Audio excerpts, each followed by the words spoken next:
This is a special edition of the Discover Card Countdown to Green. NBC Sports welcomes you to NASCAR Nextel Cup Racing, presented by Home Depot, the Atlanta Motor Speedway in Hampton, Georgia, on a beautiful Sunday afternoon, side of race number 7 in the chase for the Cup. Hello, everyone. Our NBC Race family welcomes you to the Atlanta Motor Speedway. I'm Bill Weber. Later in the hour, we'll begin our coverage of today's race. But on this special edition of the Discover Card Countdown to Green, we must tell a story of tragedy, not triumph. And I'm not going to try and fool you. This will not be easy. Last Sunday, a plane carrying 10 people to the race in Martinsville crashed into a Virginia mountainside. There were no survivors. 9 of the people on board were members of Hendrick Motorsports and its extended family. Tony Stewart's helicopter pilot was a passenger on that plane. Our deepest sympathies to the friends, the families, and the co-workers of those that were lost. In a short while, the green flag will fly, the race will begin, and our lives will move forward. But the aching and the emptiness will go with us. Rick Hendrick is the owner of Hendrick Motorsports. He is the head of the organization. He is its soul.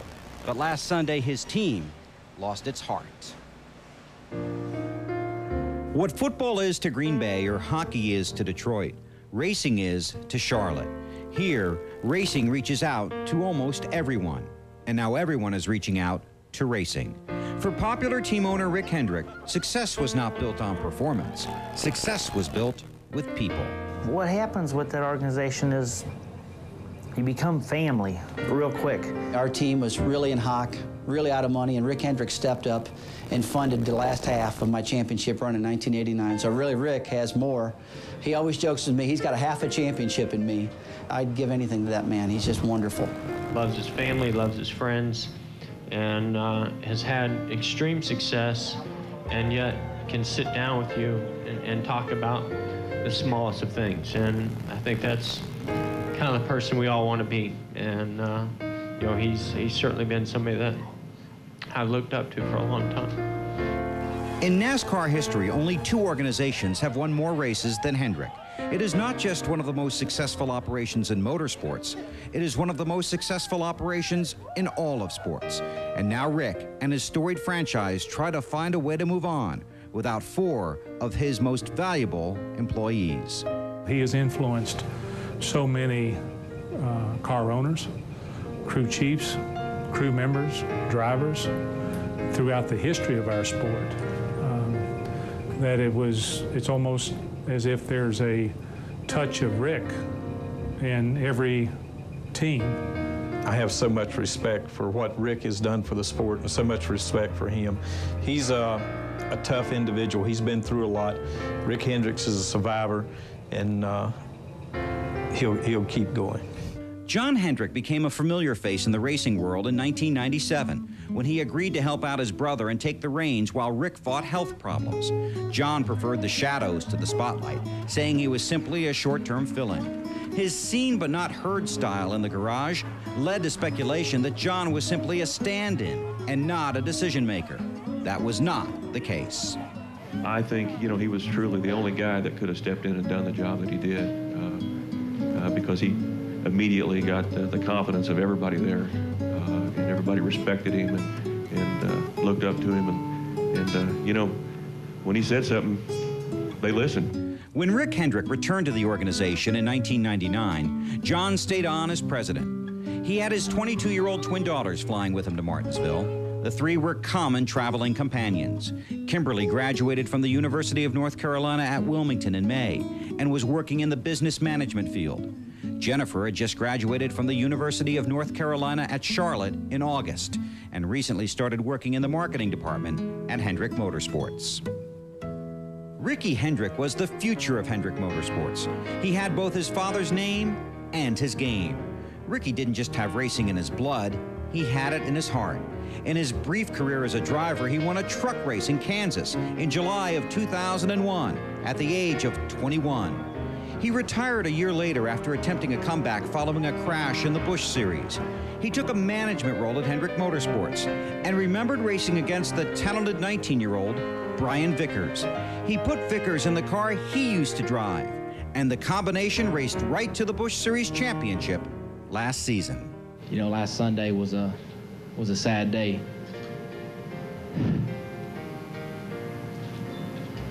it was a sad day for a lot of people.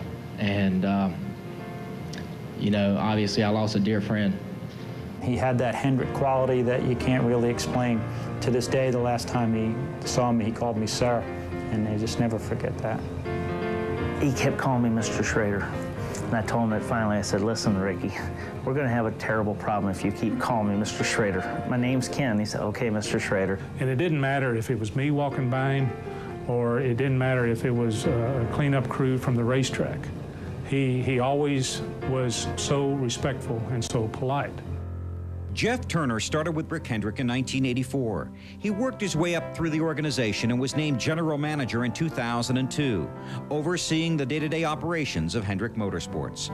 He was viewed as the company problem solver. Jeff Turner is remembered as a family man, as well as a company man, a man who had a lot of answers, and when someone needed help, Turner never said no. Randy Dorton was the power behind the performance at Hendrick Motorsports. In 1984, Rick Hendrick started buying motors from Dorton's company. Then he bought the company and hired Dorton. Randy earned the respect of his teams and the envy of other teams. He has been called a genius by the competition. His work ethic was passionate but polite. His approach was simple: take the best people, get the best parts, provide the best power. Probably one of my fondest memories of Randy was at Talladega. He was my crew chief for a couple of weeks there during the '97 season, and we went to Charlotte, and I think we finished 10th or something. We went to Talladega and we won the race, and I patted him on the back and I said, you know, it's pretty neat you being the crew chief and we winning, because I knew I was going to have the best motor when we got here. And but he was just a unbelievable guy and a real friend. Randy had been at the Martinsville track on Saturday, but returned home to have dinner with his wife, Diane. It was their 8th wedding anniversary. You can usually find someone that has said something or has found a small fault in someone, and I'm sure that Randy had something somewhere, but that's the one person in my life that I can think of that I never heard anybody say anything negative about. This week, private and public memorial services were held for the victims. Their loss has been felt in every movement and with every moment here at the Atlanta Motor Speedway this weekend. Also on board that plane, a 2-person flight crew and 2 men who represent the thousands of people behind the scenes that make this sport so successful. 4 people you would probably never meet or even hear of, unless tragedy strikes. Dick Tracy was the pilot of the plane. Elizabeth Morrison was the co-pilot. Each had been with the Hendrick organization for more than 3 years. Tracy grew up in Vermont and loved the outdoors. Morrison wanted to fly since she was 16. Joe Jackson was the director of DuPont Motorsports, the sponsor of 4-time series champion Jeff Gordon. He was with DuPont for 36 years and rarely missed a race. He was the link between driver, team, and sponsor. His love of the sport made this his job, but he would never consider it work. His sense of humor and sense of pride made him popular with team members. Walking around, anyone you'd see that would see him would light up with a smile. I was just like, just walking around with, you know, God's gift to my world, to our family's world. It's beautiful. 38-year-old Scott Lathram was a former Kentucky State Trooper. He spent 14 years in the Army Reserves, stationed at Fort Knox, Kentucky. In October of 2003, Tony Stewart hired him to be his helicopter pilot. Lathram was from Paducah, Kentucky, and had never been to a NASCAR race. It was the first time we took him to a cup race, and we came out on race day and walked down on pit road, and I'll never forget this as long as I live. He walked down the pit road and he looked around. He goes, I've been to 2 goat ropings and 1 state fair, and this is bigger than that combined. And from that, I thought, my goodness, what have we got ourselves into with this guy? But everybody that Scott met, when he left, he made an impact on their day, on their lives. Scott never met a stranger. I mean, you could walk up to Scott and he'd have no idea who you were, but he'd stop, he'd shake your hand, introduce himself, and he'd talk to you like he'd known you your whole life. Scott participated in Operation Desert Storm in 1991 and was preparing to rejoin his unit, which had already returned to duty in Iraq. The race at Dover was scheduled to be Scott's last weekend stateside, but his father, who had been ill, passed away on September 24th. Scott was granted a bereavement leave, and he returned home to Kentucky. Scott Lathram was not scheduled to be on board the Hendrick plane. He had planned to fly Tony's helicopter to Martinsville and present Tony with the Distinguished Patriot Award that honors employer support for the Guard and Reserve. He also wanted to say goodbye to Tony before returning to military duty. Weather grounded Lathram's chopper, and he accepted an invitation to fly with the Hendrick Group. When 501 went down, Tony lost more than an employee. He lost a one-of-a-kind friend. The biggest thing that impressed me about him was he was so worried that I was going to be upset that he got called back. And I wasn't upset at all. I mean, I was upset because I didn't want him to have to go. I wasn't upset because he was going, but I was upset because I didn't want him to have to leave. But I remember him making him a promise that no matter what happened, that I would take care of Tracy and those 3 kids, and that's what I'm going to do. There have been many requests asking how to help the families of those lost last Sunday. If you wish to help, you can visit HendrickMotorsports.com or NASCAR.com.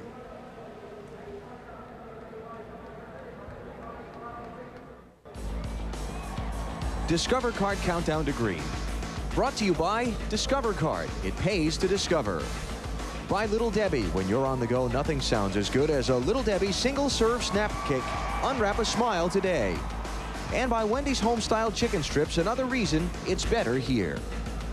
We're at the Atlanta Motor Speedway in Hampton, Georgia. Nextel Cup racing coming up later today here on NBC. But now we continue our tribute to the victims of the crash of 501 RH. My 3 booth colleagues have been a part of this sport for a long time. Benny Parsons is a former series champion and a winner of the Daytona 500. Wally Dallenbach used to drive for Hendrick Motorsports. Right now they're upstairs with Alan Bestwick, who is in his 19th season of calling NASCAR races. Now their moment to reflect on the friends that were lost last Sunday. Alan? There are so many stories and memories and smiles being shared around the garage area this weekend, Bill, among the competitors about those who were lost. We thought we'd take a couple of minutes and share a couple of ours with you. Benny Ricky Hendrick, what a kid. He was really special. I've heard all week about how giving he was and just how special he was. I really didn't know that until I talked to Lance McGrew, the crew chief on the number 5 Busch Series car yesterday. He told me that Ricky Hendrick took himself out of the car after he was injured. He came back, tried to drive. He said, I'm not doing the job, and you guys worked too hard to put up with me. Let's find a driver that can do the job. And then Ricky Hendrick hired Brian Vickers against the objections of his father, Rick Hendrick. But after Brian Vickers won the championship in 2003 in the NASCAR Busch Series, Rick knew that Ricky had what it takes to run Hendrick Motorsports. And Jeff Turner was not a name a lot of people perhaps knew from the headlines, but he was an important man. Well, he's the guy that ran Hendrick Motorsports day to day. And I've been playing phone tag with Jeff Turner for the last couple of weeks about their development driver, Chase Austin. As I got out in the car to go back home from Martinsville, on my phone is a message I had forgotten to erase from Jeff Turner. It's there and it will stay there. Randy Dorton, a lot of people use the term mechanical genius to describe Randy in the stories this week. And Wally, the people talking in the garage aren't talking about the mechanical genius, they're talking about the man. Yeah, the man. He was an engine genius, there's no question about it, but he was so more to the Hendrick organization. He was a big part of the daily operations that go on there. And with me personally, when I got to drive for them, my wife Robin and I got to be good friends with Randy and Diane. We had a lot of dinners together, and he was just such a great friend, and he was a class act. That's the biggest thing about Randy. He was a class act amongst everybody. In the garage area, they say the same thing. Yeah, and it was not just Hendrick Motorsports, folks. It was everyone inside the garage area. I was invited to his 50th surprise birthday party. I get there, and there's NASCAR types, there's media types, there's Hendrick folks there, but there's, let's see, Matt Kenseth was there, Ryan Newman was there, Greg Biffle, Michael Waltrip. So it's the whole garage here that loved Randy Dorton. And Wally, you had an experience with John Hendrick that really gets to the essence of the man. Yeah, exactly. When I was driving for them, we were losing Budweiser as a sponsor, so they were working on a sponsor to try to keep me in the race car. And he was keeping me up to date. He wouldn't tell me who they were, but he was saying, here's the colors. It's a blue and white sponsor. So what happened was when they got right down to the end, they signed the deal. The sponsor said, oh, by the way, we've got another driver in mind. So John Hendrick made the phone call, and I knew it was a tough phone call for him to make. He said, listen, this is what happened. This is the situation. And, a lot of times you think, oh, this guy's lying, but this team has treated me like family, treated my family like family. And I knew John was a good friend, and I knew he wasn't lying. And we went away, and I said, John, I understand the situation. I'm not bitter. And I walked away having a lot of respect for that whole organization because I knew John was a man of his word. And Bill, this is what's been going on all weekend. People sharing memories of some good friends who've been lost. Thank you, Alan. Now a word about us. All of us are NBC TNT family. Our family's a lot like your family. They work hard, they like racing. So maybe our family gets to go to a few more races than yours, but we always bring you along. One other way our family is a lot like yours, many of us did not get the chance to attend a memorial service and pay our respects. So for our entire crew, to you, we are so very sorry.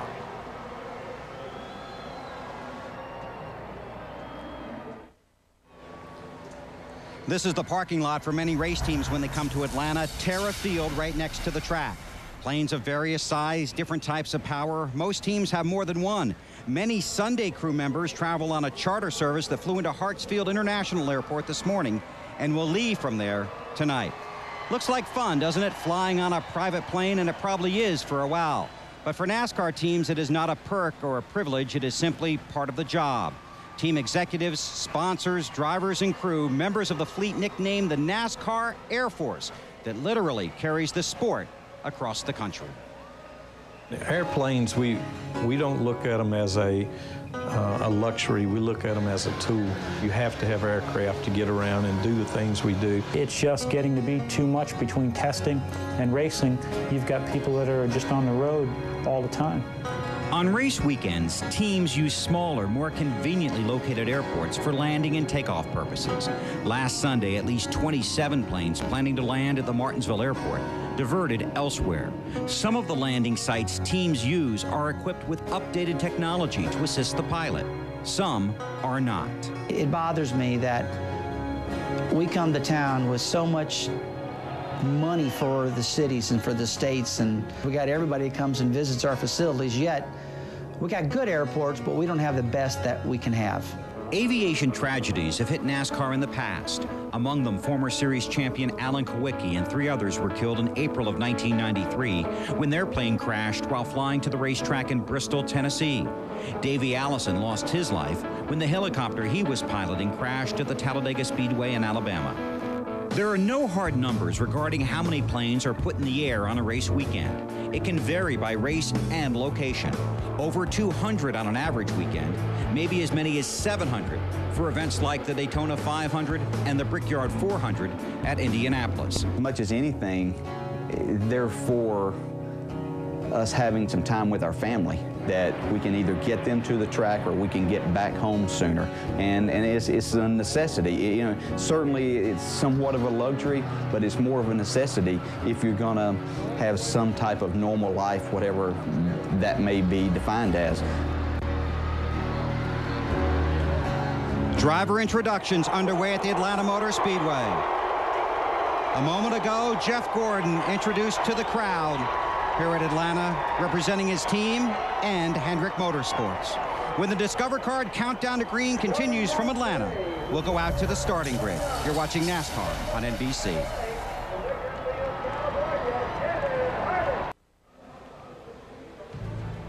On Friday, Hendrick Motorsports drivers Jeff Gordon, Jimmy Johnson, Terry Labonte, and Brian Vickers held a press conference in the media center here with the request that after that meeting, they not be asked any more questions about last Sunday's tragedy. We have respected their wishes. Now we take you out to the track to talk to those drivers about today, beginning with Marty Snider.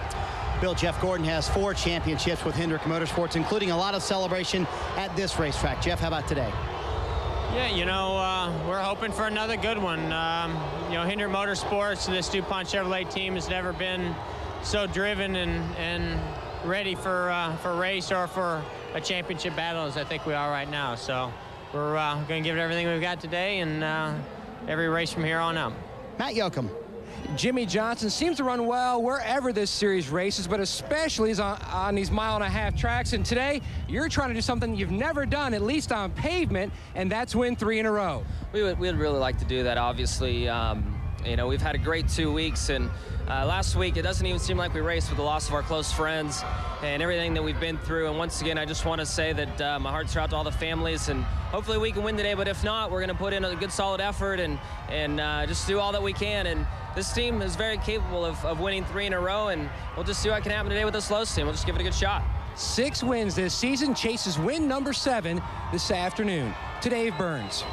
Matt, Terry Labonte starts next to last on the field today. Perhaps a long shot for the win, but Terry, what would it mean for you or any of your teammates or even a Hendrick-powered car to win here today? Well, it would mean an awful lot, and I know everybody on our Hendrick Motorsports team is going to work awful hard to try to get one of our cars in victory lane. And you know, I know Jeff I thought was running really good, and you know, he's in quite a battle for the championship. So you know, hopefully he can pull it off for us. Terry Labonte starting 42nd today. Marty? And Bill, Dave, if Hendrick car is going to go to victory lane, it might just be Brian Vickers who takes them there. You were 4th fastest in happy hour. How about today? Yeah, the GMAC guys have done so much. I can't thank everybody in the whole industry for the support of this team and myself and the Hendrick family. You know, I want to say hey to Rick and Linda and thank them for everything. I just we're all praying for them and we're all with them right now. It's been a tough week for everybody. You know, we lost a lot of great people last Sunday and I lost a dear friend. Matt?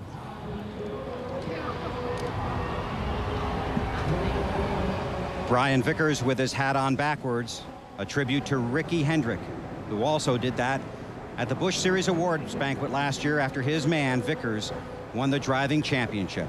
It was an emotional moment then at the banquet. It's an emotional moment here this morning at Atlanta. Plenty of handshakes, plenty of hugs all up and down pit road this morning. Not just the Hendrick team, but the entire garage, all feeling the emotion of the week, the pressure of the day, wondering what the next few minutes will hold as we move closer to the command and the green flag here at the Atlanta Motor Speedway. It's just a spectacular day here. The sun is shining, the wind is blowing. Temperature today should be around 80 degrees. Back out to the grid to Dave. And with Tony Stewart right now. Tony, a lot of good memories here at Atlanta. Will it be possible to create some more today? We hope so. You know, it's be a good weekend to do something for our friend Scott Latham, who passed away last week. So, you know, we just do the best we can today. You know, we felt like at the end of happy hour we weren't quite as good as we wanted to be, and you know, it's one of those weeks where we all decided to change the same thing. So that's a pretty good indication we're doing the right thing. So just hope we have a good weekend for Scott and his family this week. Our camera follows me down here where a tribute for Scott rides with Tony all day long. Thank you, Dave. A lot of hustle out there on pit road this afternoon. Like so many people this week, I have stumbled around in a foggy nightmare hoping to wake up. If that happens, I hope it's at a small hotel in Martinsville, Virginia on a Sunday morning. If that's the case, small will never seem so big. If that doesn't happen, I'm glad that I had the opportunity to meet those who came before they left. And I have my memories of interviewing a nervous new boss in John Hendrick, of a young, enthusiastic kid named Ricky celebrating in victory lane in Homestead, a guy named Joe Jackson asking if DuPont can help rebuild our home after a house fire, and Randy Dorton trying to hide the laughter at a Super Bowl party when a magician made the party hat on his wife Diane's head turn into a plunger. She had no idea. It will take time, but the sorrow fades. It's the memories we keep. Thanks for joining us. The pre-race ceremonies are next. This has been a special edition of the Discover Card Countdown to Green.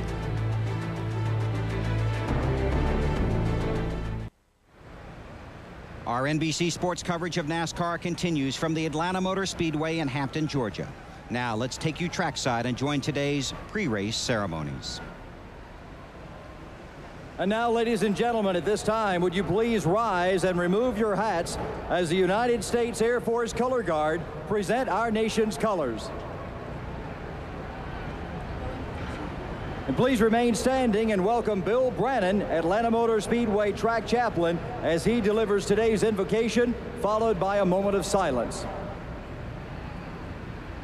Heavenly Father, thank you for this great United States of America, where we're blessed with the freedom to worship you in an inner city church or synagogue, or on a hiking trail in the Smoky Mountains, where we have the privilege to assemble with thousands of our friends and enjoy a NASCAR race, or the opportunity to sit alone in a bass boat or a deer stand and enjoy our great outdoors. Thank you for the right to vote for our leaders, as well as the right to pray your blessings upon them as they lead us. Thank you for those who even now are in harm's way to protect us and preserve these freedoms. As we pray for safety today in this race, we remember with sympathy those who perished last Sunday while headed to another such event. Please observe a moment of silence in memory of the Hendrick family and friends who perished last week.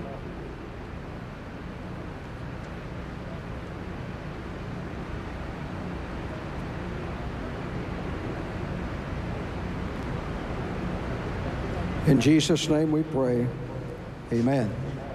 And now, ladies and gentlemen, the lead singer of Third Day, Matt Powell, as he performs the singing of our national anthem.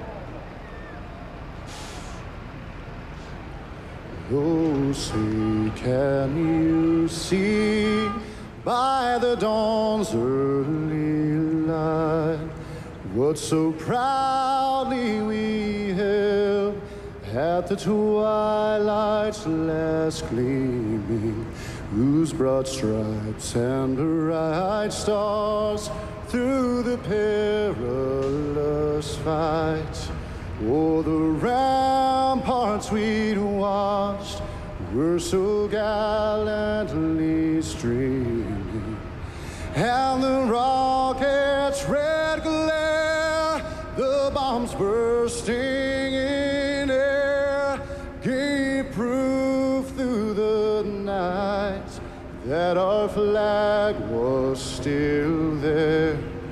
Oh, say, does that star-spangled banner yet wave o'er the land of the free,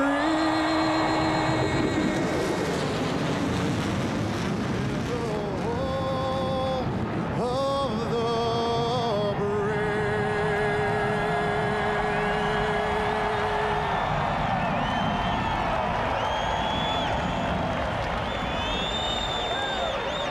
The cheers and the tears of NASCAR racing mixed together under the comforting warmth of a Sunday afternoon.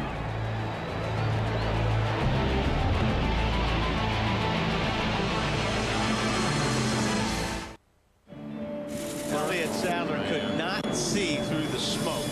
It's very frustrating. Takes us out of championship. Junior's difficult day continues. And we'll go to the garage for a second time today. Well, if Junior doesn't win the championship, this is going to be a day he'll remember as having a lot to do with it. Ready? Good points day for Kurt Busch with 4 races to go.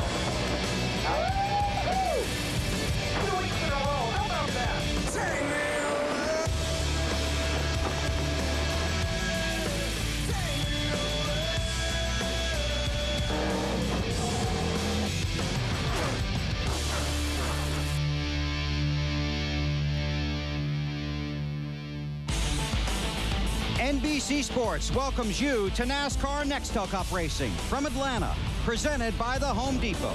Just 4 races remain in the chase for the Cup, and today it's 500 miles on the super fast Atlanta Motor Speedway. Take a look at the championship standings. Kurt Busch has 6 straight finishes of 6th or better. You heard Jeff Gordon say it. He has never been more motivated. Earnhardt, Johnson, and Martin need to make their move today. The maximum point gain possible in one race, 156 points. Now it is time to get you ready for 500 miles of racing here at Atlanta. Enjoy the day. Let's send it back upstairs to Alan, Wally, and Benny. Bill, thanks. Let's start our discussion of the race by talking about the chase for the championship and leader Kurt Busch. 96-point lead entering today's race versus the 24 he had going into Martinsville a Sunday ago. VP's to change how he races? Not really, because he has to go out and try to win. In this business, if you come to the racetrack thinking, well, I want to run 10th, you're going to be a 30th place car. You go out and try to win, you end up being a 10th place car at best. But one thing is going to change. Come down to the end of the race, and maybe it's a fuel situation. Kurt Busch can't gamble. He'll have to stop and put a splash of gas in, where Jeff Gordon, he has to gamble. He will gamble. All he's worried about, you can tell by the pre-race interview, he's motivated. All he wants to do is win the 4 races left on the schedule. And I'll tell you what, if those guys are determined to do it, could be tough for the rest of the guys. So those 2 drivers and the other 41 in the field will be challenged today by one of NASCAR's fastest tracks, but also one of its most competitive. Plenty of room to race side by side. It should be an exciting day. We get the action started after 4 famous words trackside. And now, race fans, welcome back Johnny Morris, founder of Bass Pro Shops, Bill Dance, It's America's most favorite fisherman, Wayne LaPierre, Executive Vice President of the NRA, and Rob Keck, CEO of the Wild Turkey Federation, for those most famous words in motorsports. On behalf of the many great folks at Bass Pro Shops, Tracker, and MB&A, we want to dedicate this race to the fishermen across America and all our armed forces around the world. It's dedicated to over 20 million hunters, members of the National Wild Turkey Federation, are true conservationists.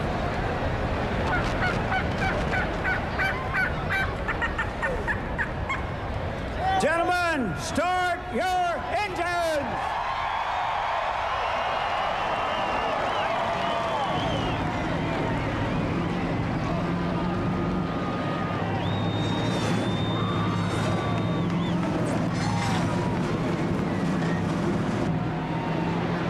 In a turkey call, but the engines are started anyway.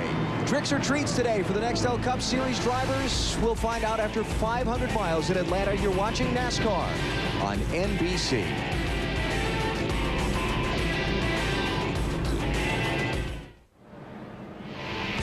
NASCAR Nextel Cup Racing from Atlanta, presented by Home Depot, is brought to you by the Home Depot, NASCAR's home improvement warehouse. By Ford, the official truck of NASCAR. By Coca-Cola, let's make it real. And by Nextel, coast-to-coast walkie-talkie. Nextel, done. On a beautiful day at the Atlanta Motor Speedway in Hampton, Georgia, we're moments away from the green flag and 500 miles of high-speed NASCAR Nextel Cup Series racing as the chase for the championship continues. You know, most of us don't have a job where the office is a place of refuge from the outside world, but in Wally's world, as in the world of all of today's drivers, their office is just such a place. Welcome aboard my Mountain Dew car here at Atlanta Motor Speedway. You know, as strange as it may sound, the most comfortable place for a driver to be after dealing with a tragedy like last week at Martinsville is right inside this race car. I can be inside this race car and nobody's going to bother me. I can be focusing at the job at hand. The racetrack is the best place to begin the healing process. Why, just 1 week after Dale Earnhardt's death, the driver he picked to drive for his team, Steve Park, won his first Cup race at Rockingham Motor Speedway. Also, 2 weeks after that, the Richard Childress Racing team won a very emotional victory right here at this racetrack in Atlanta Motor Speedway with Kevin Harvick behind the wheel. So for race teams, usually the best medicine is to go back racing. And we saw the guys inside the race cars. It also works for those guys inside the garage area working on these cars.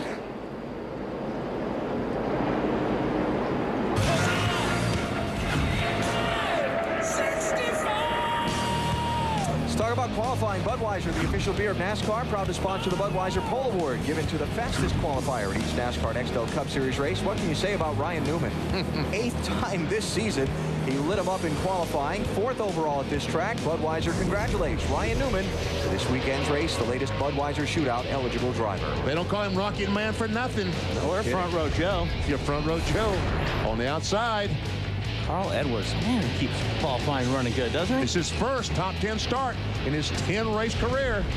Michigan winner Greg Biffle and Dale Earnhardt Jr., who won here back in March in Row 3. Jr. could use to get his championship bid back on track today after last Sunday. And Mark Martin felt so good about his car, he parked early in happy hour. Never does that. Yeah, I've never seen him do that. We just blew by Jimmy Johnson, one of the guys who won the last 2 races. And I tell you what, these guys are real happy in that 2019. Kevin Harvick he's running very, very good. Those guys are pretty pumped up about this. While we show you the rest of the starting lineup, let's try to talk to the man who leads the championship coming into the day. Hey, Kurt Busch, Benny Parsons, you got me? Hey, BP, what's going on? Okay, you got 4 races to go. Your thoughts as you almost ready to take the green flag? Well, this is a very fast racetrack, and it's just the next one in line for us. We've had a great regular season, and so far in the playoffs, we've been excellent. Just good finishes. When we have a chance to win, we go for it. And this weekend is no different. We just have to continue to attack these racetracks. And this place, the older that it gets, the more it reminds me of Darlington. You have to race the racetrack here today. You won at Darlington, you might be able to do it here. 10-4, we'll see what we've got. We've got a great Sharpie Ford underneath us. My crew has done a superb job, and we're just looking for 4 more solid finishes. Good luck, Kurt. poor thing. That is championship leader Kurt Busch going to take the green flag in the 22nd spot today. And walking through the garage here this morning, he mentioned Darlington. While I heard a lot of other folks talk about Darlington because the tires are giving up. In 30, 40, 50 laps, the cars slow down dramatically from their first few laps. About a second and a half what we were seeing yesterday. So that's a lot. And the surface at Darlington is what's always the story there. It wears the tires out. As this racetrack's pavement has aged, it was rebuilt in this configuration in 1997. Now it's got some years on it. It's starting to act that way. And these guys, no slouches all the way through the field. Ricky Rudd starting last today, 43rd. What a huge field of cars tried to qualify for this race. And a couple of regulars went home. Scott Briggs and Scott Wimmer. Ricky Rudd, Jeff Burton both changing engines this morning on their cars. Final stories from pit road before the green flag. Marty Snyder leads us off. Alan Dellenhart Jr. finished 33rd last week at Martinsville, now 125 points out of the championship lead in the chase for the Cup. He told me, we have a great car. We can win this race today, and this is the same car we had here in March when they did win the race. Dave? Benny already mentioned Mark Martin quitting practice early yesterday. He's a man of very few words, and when he got out of his car, he didn't say very much, but he had a big smile on his face. Matt? Dave, the Penske guys trying to put last weekend's late race frustrations behind them. They start first and 12th. In fact, they showed some humor earlier this week. Rusty's crew chief Larry Carter saw Newman's personal vehicle out in the parking lot. He took a black dry border racer marker and drew 3 big donuts down the side, just showing they're trying to put that behind them. Rusty's won here twice. Newman's never won here. Both think they can win here today, Bill. Are you wondering about racing today already? Well, listen, 43 drivers, 43 teams, 1 family. That's how today's race was described to me by a longtime friend in the garage this morning. The atmosphere is tentative. Is it okay to be excited about the race? The answer I got was simple. Racing can't heal the hurt. Hopefully, it will help. And so we get ready to go. Here in Atlanta, 4 races to go in the season, the championship in the balance, and one of NASCAR's fastest, widest, funnest, and scariest tracks. Yeah, this place can be terrifying if your car's not right. The crowd on its feet with a big roar. They're ready for the green flag, and we're underway in Atlanta as the cars come to the start-finish line.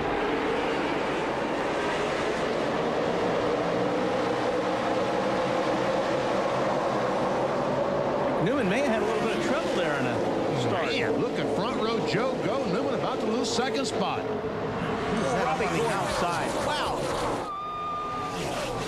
Boy, Robbie got a great start. He passed a bunch of cars up on the outside.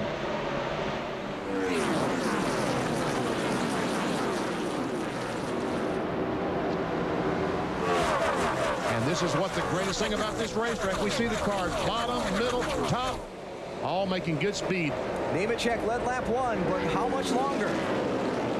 If you can get your passing done now, like BP and I were talking about earlier, this track really eats up tires. So this is the best your tires are going to be all day long, or on this set of tires anyway. So if you're going to be aggressive, now's the time to do it. New leader Ryan Newman. Now Elliott Sadler, 38, challenging Nemechek for second. And Biffle trying to make it 3 wide off turn 4. Ooh, in the grass. I better get back in line. Yeah, maybe I shouldn't go down to the grass try to pass. Said the 16 car Biffle. Meanwhile, here comes Junior, the red car on the outside, number 8. One here in March, had a terrible Sunday. Last weekend at Martinsville, lost a big chunk of ground to the leader in the championship. Needs to make something happen here to get some of that ground back. Here, working the throttle, on the gas, off the gas, really work the gas pedal over in 3 and 4. Elliott Sadler had a terrible corner up in turn 3. Lost the spot to Greg Biffle.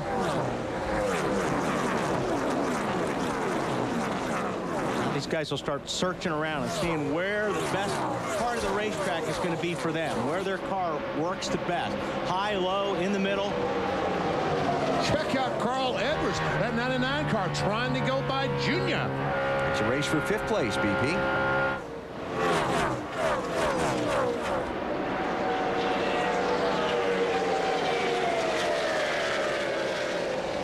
Not able to do anything with Junior there. Looking back for Jimmy Johnson.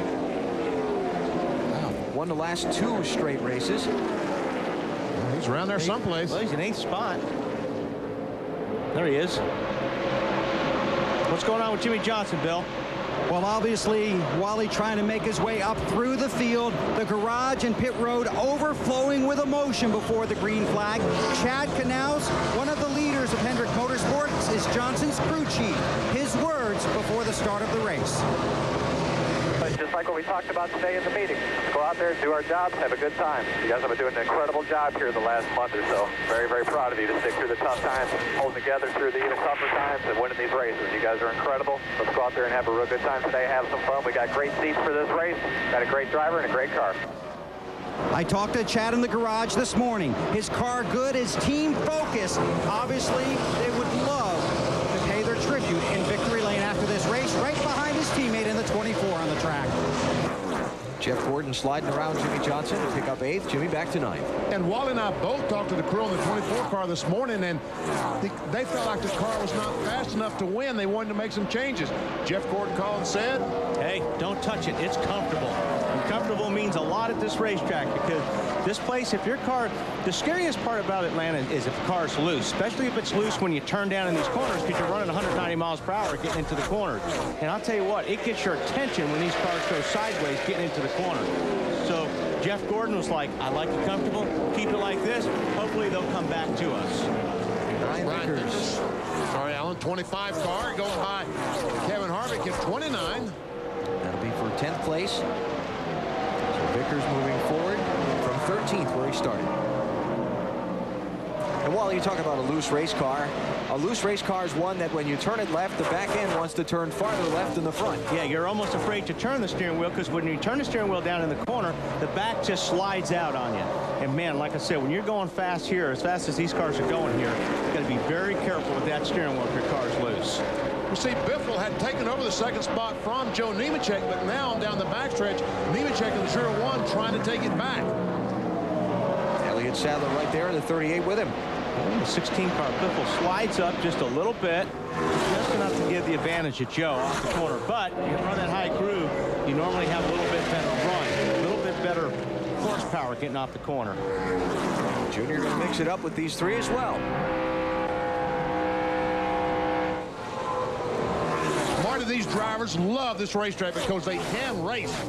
Well, you know, BP, that Dale Earnhardt Jr. loves this racetrack. Won here in March, has 6 straight top 10 finishes here at Atlanta. And this team has an uncanny ability to come back from bad finishes. We talked about the 33rd last week. They've done that 11 times previous. In the next race, 7 times they finished top 5s. 3 times they won the race after they finished out of the top 10 the week before. Dave? Marty, Joe Nemechek started on the outside of the front row, lost a few positions. He radioed the crew. The whole car is sliding around. That's a report we've heard from drivers a lot this weekend. It's a report the crews better get used to hearing all day long today. Yeah, you're in a 4-wheel slide a lot. It looks like Biffle's in a 4-wheel slide. He gets into the corner. Oh, he's a little bit loose there. That's what we mean by loose. Yeah. When you turn the wheel, the front tires stick, and the back tires doesn't stick. And that at 190 miles an hour or so. Fun. Ryan Newman, the early leader here in Atlanta. You're watching NASCAR on NBC. NASCAR Nextel Cup Series racing from the Atlanta Motor Speedway, presented by the Home Depot on NBC Sports. In the early going of today's 500-miler, just 17 of 325 laps complete. Watch Mayfield up here on high side. He cuts a tire, car gets sideways, and he hangs on to it. Let me tell you something, folks. That's a great job saving a race car right there, because that's difficult to do. Did not brush the wall. We're doing this at about 130, 40 miles per hour. Watch this. Man, oh man, how did he not hit that wall? Unfortunately, he did make a pit stop, change right sides, and has lost a lap. But he did lose a race car. So Jeremy Mayfield now hoping for a caution so he can get the lucky dog pass, get the free pass by the leader, and get back onto the lead lap. He's got all day to work his way back up into a good finish. Sure, if it's going to happen early, is the best time to happen. Ryan Newman, the race leader. Our Stacker 2 track fact for Atlanta. The driver starting first, which Ryan did today, has won only 1 of the last 28 races here in Atlanta. I'm glad Ryan Newman can't hear you. Just What's going on, Marty? Wally, maybe you can define what Ryan Newman's talking about. He said he has too much right rear drive. And you guys talk about teams choosing a line on the racetrack. Many lines you can run here at Atlanta, and that's not necessarily the same line in 1 and 2 as it is in 3 and 4. Ryan likes the middle in 1 and 2 and the bottom in 3 and 4 best. So that's the story on the leader. Yeah, that's true, because you do, if you could run through 3 and 4 low, I think you're faster. But 1 and 2 high is okay. But you'll see him mix it up.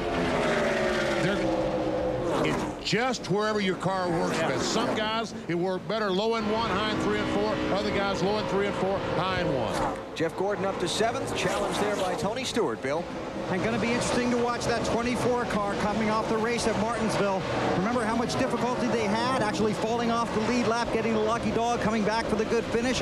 Talked to Robbie Loomis in the garage this morning. Feels the car's very strong. Again, we've talked about how highly motivated this team is. Dave? We showed you that decal on the side of Tony's car, remembering his friend Scott Latham at the beginning of the race. He is donating yesterday's Busch Series purse and his Nextel Cup purse to that Scott Latham Memorial Fund. Joining him, at least, I've been told, are Elliott Sadler today, and also Kevin Harvick is donating that money that Tony won yesterday in the Busch race. Guys. Junior to 2nd.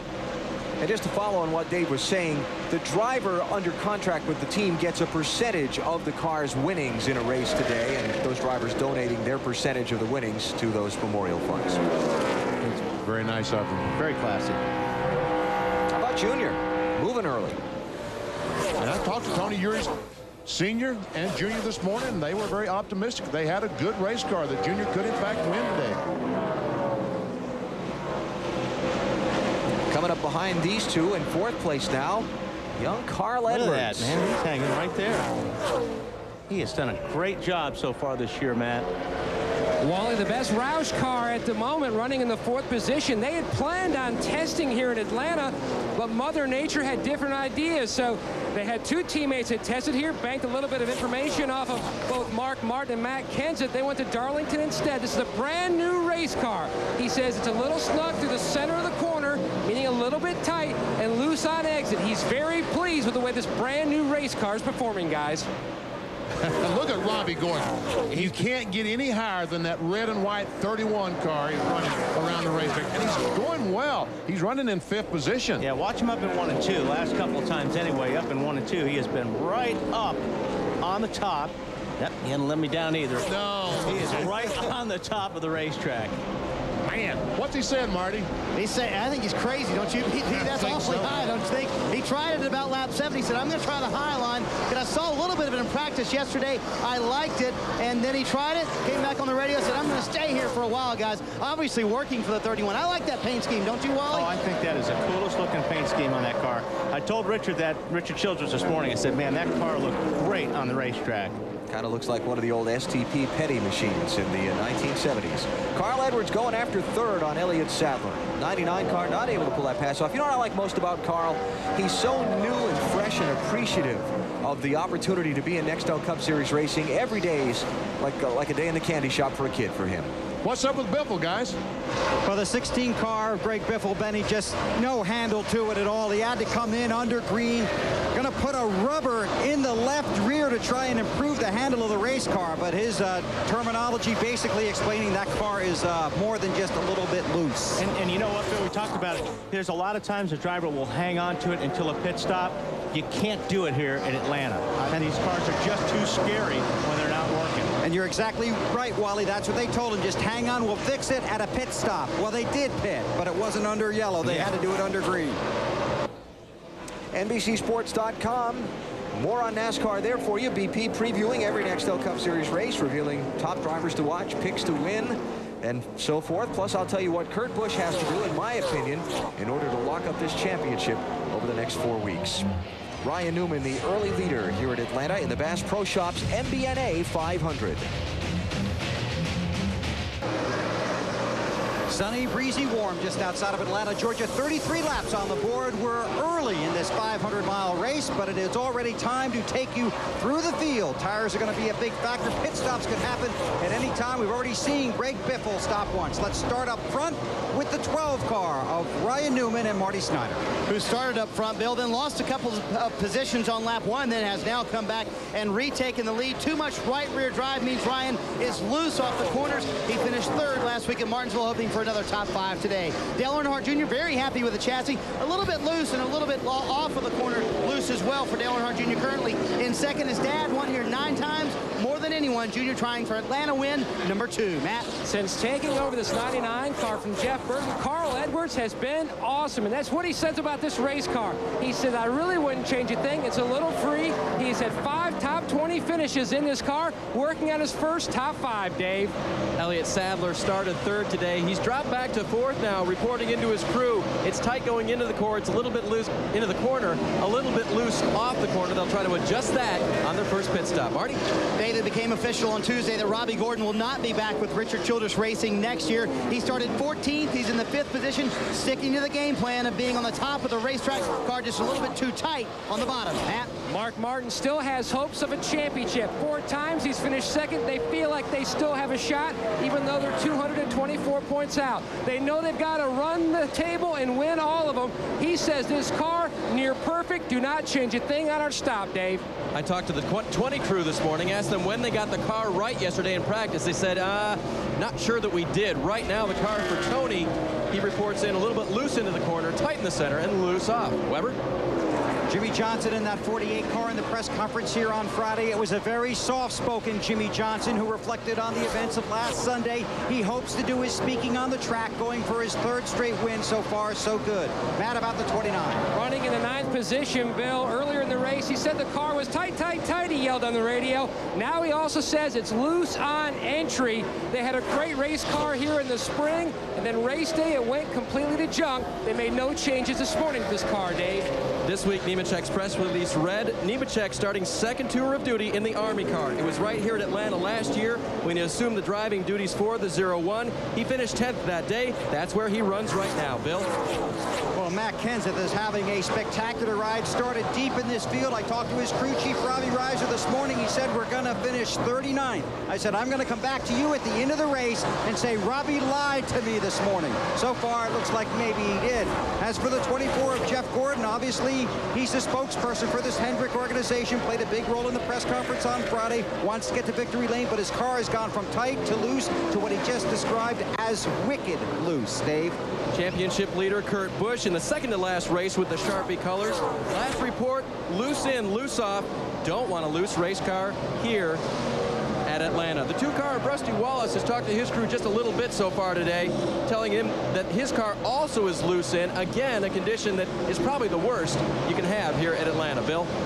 Dave, this is the kind of track where you have to keep an eye on Dale Jarrett all day. In that 88 car, may not be good early, but this is the kind of track where they work on it throughout the day. That's exactly what Mike Ford's game plan is. But right now, that 88 car is loose. Snyder.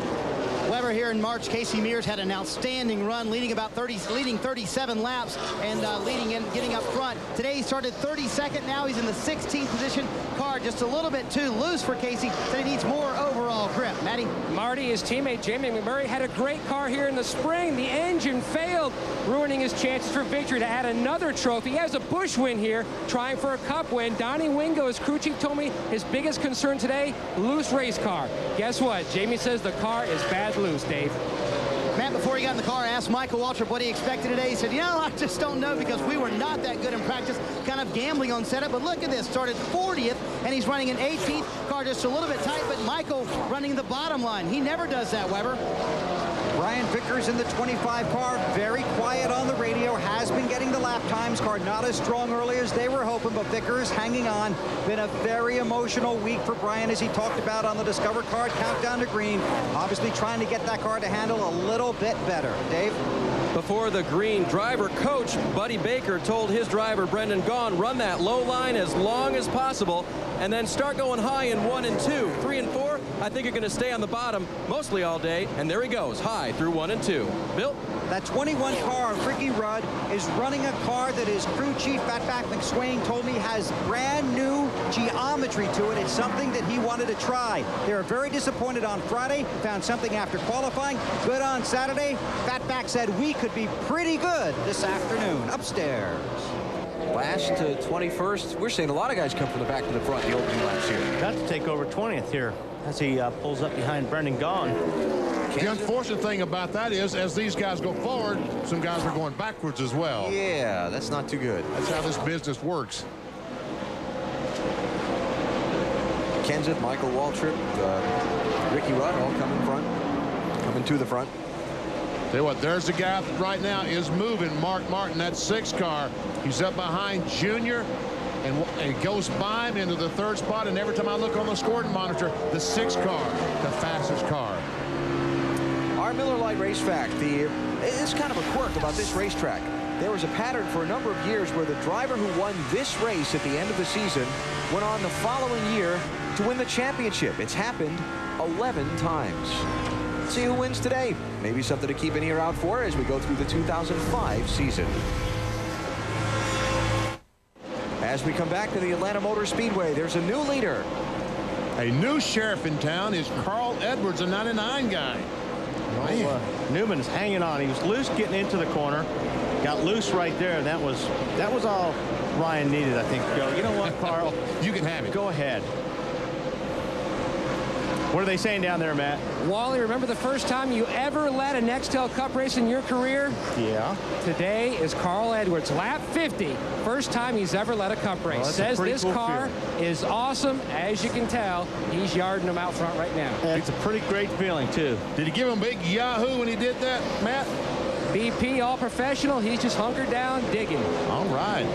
Back in the garage, Kyle Busch has just coasted to a stop moments ago in his Hendrick Motorsports Chevrolet. Man, he almost pulled it off yesterday in the NASCAR Busch Series race. Talking about Kyle Busch. What happened? Somebody about spin out? I'm just looking at Carl swatting flies now. Carl was very loose there. He saw his hands going back and forth. But still, the fastest car on the racetrack is not that car, the 99, nor the 12 car, but smoke! The championship leader is in trouble, Dave. Kurt radioed in. I've dropped a cylinder. They said switch ignition boxes. He said, I already did. Oh, boy. That's all it takes. One race is going to tighten this points championship up like you can't believe now. Oh, man. Like, this is history. I mean, the car can't smoke that bad and fix it, I don't think. He's going to the garage, straight to the garage. That's what I was going to say, BP. If it's something they can't fix, he's going to finish 42nd. See, the way it's coming out, you're right, BP. That's not something I believe they can fix. Even if they do fix it, it's going to take a while. So what was that we were saying about that 96-point lead and the way he had to race? Gone now. Well, we said all along. I see Jimmy Finning walking back to his car. You talk about crushed. That's a crew chief for Kurt Busch. Jimmy, I'm sorry. I know the agony you must be feeling. I talked with Jimmy this morning, and he said that they could not be terribly conservative, but they couldn't be terribly aggressive as far as their mechanical setup on the car. They couldn't put all the gear to it and twist the engine hard and take a chance on a failure, but at the same time, they had to be competitive. Had to go out and try to win. And he can't find his car. It's on the other side of the truck. On the right. Yeah. He's found it now. Yeah. Oh, man, that Doug Yates with him? I think so.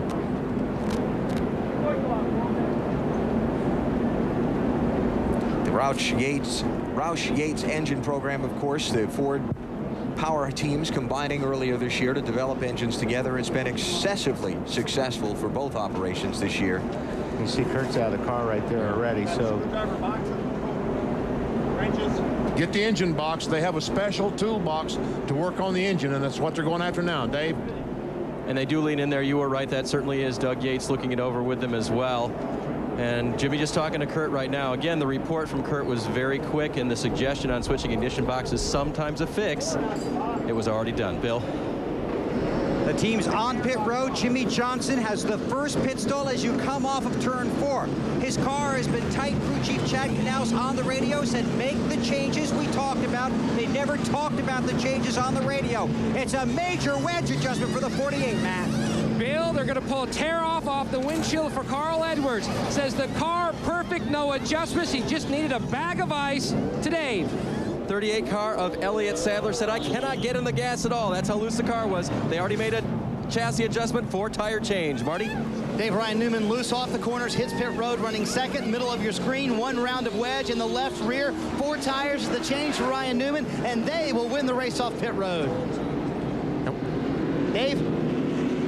Right now with Kurt walking back to his hauler. Kurt, I heard you say you'd already tried the ignition box and it didn't help at all. Yeah, it was catastrophic. It wasn't anything I could fix from the driver's seat. Just a bummer luck and a feeling I had in my stomach before the race. We've had great luck up until this point, and we've ran real hard up until this point, and I knew this 500-miler would be very tough on our engine program, but we haven't had any problems all year. So Doug has done a great job. Jack to team up with Doug Yates to build the power. It's just one of those gut feelings where you just don't feel as confident as the weeks before, and I had that today, and you can't talk to anybody about it. You just want to go and run and hope that feeling goes away, and by doing so, you just get in the car and you race. And it just wasn't our day today, so we have to come back next week just as hard. Kurt, that feeling was something you didn't share with anybody but just held inside? Just something where you feel like you've done everything you can to produce the results, and you know something's going to bite you. You know something's going to come up, and this is just one little blow that I think our team can overcome. We're not down by no means. It's just that you don't need that this late in the run because you've got to be perfect from here on in, just as we have been to this point. But bummer luck, but we'll do the Shop Before the best we can next week. Kurt started the chase with a win, a series of top 5s. This is the first time they've got a black mark on their record, then chase for the Nextel Cup. Alan? And when he says that is true, I don't know if that's happened to you, but you sometimes come to the racetrack and not have a good feeling, and things happen. I swear, it's happened to me, and it's happened to everybody. Well, it hasn't been a good day today for Kurt. He's out early.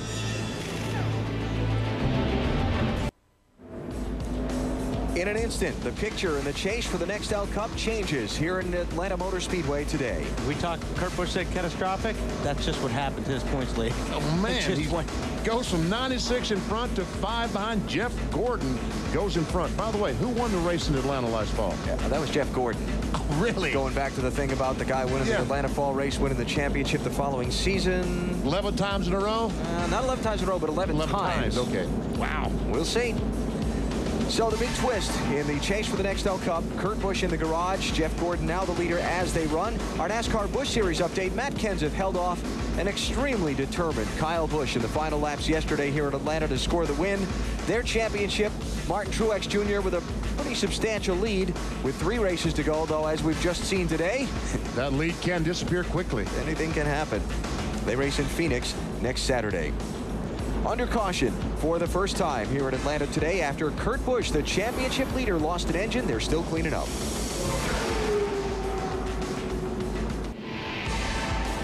NASCAR Nextel Cup Racing from Atlanta, presented by Home Depot. Brought to you by Toyota. Choose any direction as long as it's moving forward. By Miller. There's good enough and there's better than it has to be. Miller, good call. By Mobil 1, the official motor oil of NASCAR. And by the Principal Financial Group. We understand what you're working for. You look up that tower, you'll find the 24 car currently running in 9th place here at the Atlanta Motor Speedway. It was a soft-spoken Jeff Gordon in the media center on Friday addressing the media. Under this caution, he addressed his team about how they have to approach today's race under difficult circumstances. You know, we got to run our race the way we would like nothing ever happened. You know, we can't be focused on anything else there, but, you know, being smart, racing hard, all the way to the finish. On the pre-race show, Gordon talked about how motivated he was. He also said that in the press conference here on Friday, you could hear the determination in his voice. Now, one other subject to keep in mind here today, tires. A lot of wear, the tires going away in a hurry. These guys could stop quite often today. There is some concern on pit road among the top teams. They could be 1 set or 2 sets short, Wally and Benny, and obviously that's going to be controlled by how many cautions come out or how long these green flag runs go. Yeah, if this thing stays green, like Benny and I were just talking about, they should be okay. There's a lot of green racing. If we can see 50 laps of green flag racing a couple times, I think we're going to be okay. Our Singular Wireless Race Talk poll as we get ready to come to the green flag. Got some guys who've won races last year that haven't won this year. Which one of these guys do you think will get a victory first? Bobby Labonte's had great luck here in Atlanta. Dale Jarrett, Kevin Harvick, former winners here. Michael Waltrip running well today. Give us a vote. We'll see what you think later on. I got my vote. You always got your vote. I know. I hope you got your vote Tuesday, too. Yeah, coming up. Whomever it's for, get out and vote. All right, here we go. Restart. Green flag in the air. Ryan Newman brings him down with Carl Edwards right on his bumper. And I'm talking about right on his bumper. Yeah, he got a great restart. Usually Newman gets out there 5 or 6 car lengths, but he stayed with them, stayed on him. Who's that sliding up there? Ward Burton with troubles in turns 1 and 2 and just about robbed up the pack. Robbie Gordon goes high. He may have picked up a spot. And all that got Mark Martin. All that dust you see, that's oil dry that they put down on the racetrack to soak up the oil put down by Kurt Busch. And Robbie Gordon did get by Mark Martin. You see Ward is still kind of a pressure point there in the pack. He restarted to the inside of the leader, Ryan Newman. So far, everybody's keeping it under control. Let me just mention real quick, John Andretti and Shane Meal had to go to the tail end of the line on this restart. Andretti for speeding on pit road and Meal for running over an air hose on his pit stop. You can't do that. That is a safety issue. Marty Snyder, the Earnhardt car looks pretty good. What's he saying on that caution flag? He's pretty good, Benny Parsons, and they're very happy with the chassis. He's a little loose earlier, so they made a wedge adjustment trying to tighten up the race car just a little bit. He said when he learned of the 97 situation, I want to reassess our own situation. No mistakes today. Don't try to beat everybody off pit road. We have a clean day. We can leave here gaining a lot of points. Matt? Kurt Busch, who's already experienced engine failure, has 2 teammates running in the top 5. Pat Tryson, Mark Martin's crew chief, told him under the yellow. So the 97 is out. Trouble for the race leader, Matt. Ryan Newman bails out all of a sudden and hits pit road. Wow. Bad vibration, Alan. He said, I have a bad vibration. I've got to come. Matt Borland said, what's wrong? He said, I've got to come now, guys. Bad vibration on the 12th car. Possibly a loose lug nuts. A lot of times this will happen right after a pit stop. Ryan Newman coming slowly down pit road. Clearly had a very fast car, especially early in a run. And they're going to check. They're going to change all 4 tires. Matt Borland tells the guys right now, change all 4 of them because they don't know what it is, but possibly a loose lug nut on the 12 car. Well, it's probably more than a loose, it's probably a loose wheel, Marty. If he came in that fast, that thing must have been really vibrating. So he must have had a wheel that was pretty loose. Matt Borland is going down to check this out. He wants to get a look at those tires and see if there was something loose there. And talk to the tire changers. Were the lug nuts loose on the wheel? So Ryan Newman heads back out onto the track. And Robbie Gordon has been working this high line, and he has been fast up in that high line. He's passed a lot of cars, and he's catching Carl Edwards right now. So the new leader is Carl Edwards. Robbie Gordon is 2nd. Earnhardt Jr. is 3rd. Mark Martin 4th. Kevin Harvick 5th. Ryan Newman is going to fall down to 34th place, Marty. And he just said the vibration is gone. Matt Borland said, we'll let you know what it was when we find out. Matt? Marty, all Mark Martin said after he was told about the 97 engine problem was, wow, remember, he's still trying to win this championship. In the last 8 races here at Atlanta, he's had 4 engine failures, so there is cause for concern in the Roush camp. As a matter of fact, last year, Mark Martin blew an engine in both races at the Atlanta Motor Speedway. This racetrack is one of the toughest on the circuit on engines because the RPM is high down the straightaway and it never drops off. Averages about 9,000 for 500 miles. And you're up there a lot. It's not 9,000 and you come off of 9,000. No. You stay up around 9,000 for a long time on this racetrack. This is the race for 2nd place. And don't forget that as you watch the scoring ticker come across top of the screen, the drivers highlighted in the Nextel yellow are the 10 contending for the championship. You'll see some of them right up front of this pack, and you'll see one way at the end. And Mark Martin goes by the 8 car. That's Martin in the 6th. Goes by Junior, takes over the 3rd spot. Man, those cars look loose to me. That 31 looks loose to me. One of the stars of the day so far, the defending series champion, Matt Kenseth, Bill. And Wally, that car looks fast to me, that 17 car. Had a good pit stop, came in 10th. Alan, you said he went out 15th, right? Yep. That's because he got blocked in by the 88 of Dale Jarrett, actually had to put the car in reverse, back up about 10 feet, and then take off. That really hurt him, but man, is he marching forward again. Well, that's good. He must have a comfortable race car because he's passing that many cars. He likes what he's got. And Bill talked about his conversation with Robbie Reiser earlier today. I had a conversation with Robbie in the garage area this morning. I'd use the word despondent to describe it. I mean, he just didn't think they were going to have any kind of day today, and they've charged through almost into the top 10 here in this opening 70 laps. He's won everything they've had this weekend. He won the Busch Series race yesterday. He won the IROC Series race last night. He's the IROC champion. Here goes Mark Martin, second spot. Man, he is fast. That 6 car is quick. I can't make the crossover stick. Robbie Gordon tried to come back to the inside. Mark Martin looking for his 3rd Atlanta win. He is 224, or was 224 points behind Kurt Busch starting the day. And a win today would really boost his championship hopes. After today, just 3 races left in this 2004 Chase for the Nextel Cup. Our Wendy's race menu. It's out to the Valley of the Sun next Sunday, 3 p.m. Eastern Time on the mile track in Phoenix, Arizona. Then it's on to the Southern 500 in Darlington, and that beautiful mile-and-a-half track, the revamped Homestead Miami Speedway, the race to the championship on NBC Sports. We're back to Atlanta in a minute. 77 laps on the board at the Atlanta Motor Speedway, and at the front of the field, these guys are really mixing it up, and we have a new race leader, championship challenger Mark Martin, out front in Atlanta, and here is his pass for the lead. Taking a look, down low, and the 6 car with Mark Martin inside the 99 of Carl Edwards, and Mark Martin goes to the lead.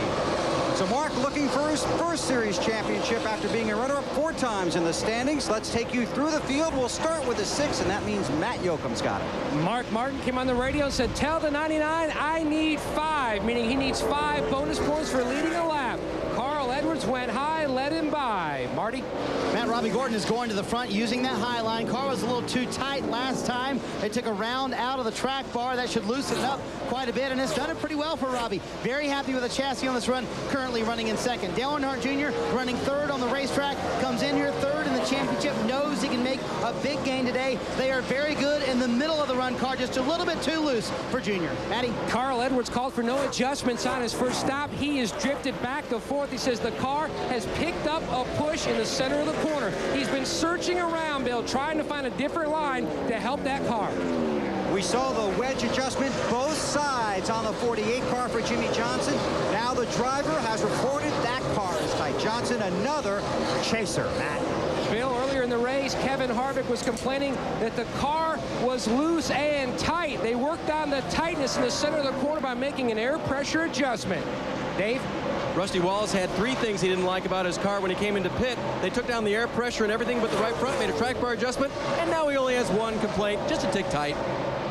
The 38 car of Elliott Sadler has been all quiet on the radio since his stop. His car was tight going into the corner, so they made a track bar and air pressure adjustment.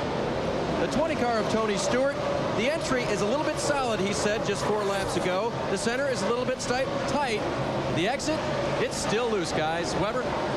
Burns, thanks for the airtime. That's 17 to Matt Kenseth, marching through the field, restarted 15th after that bad pit stop's been passing cars.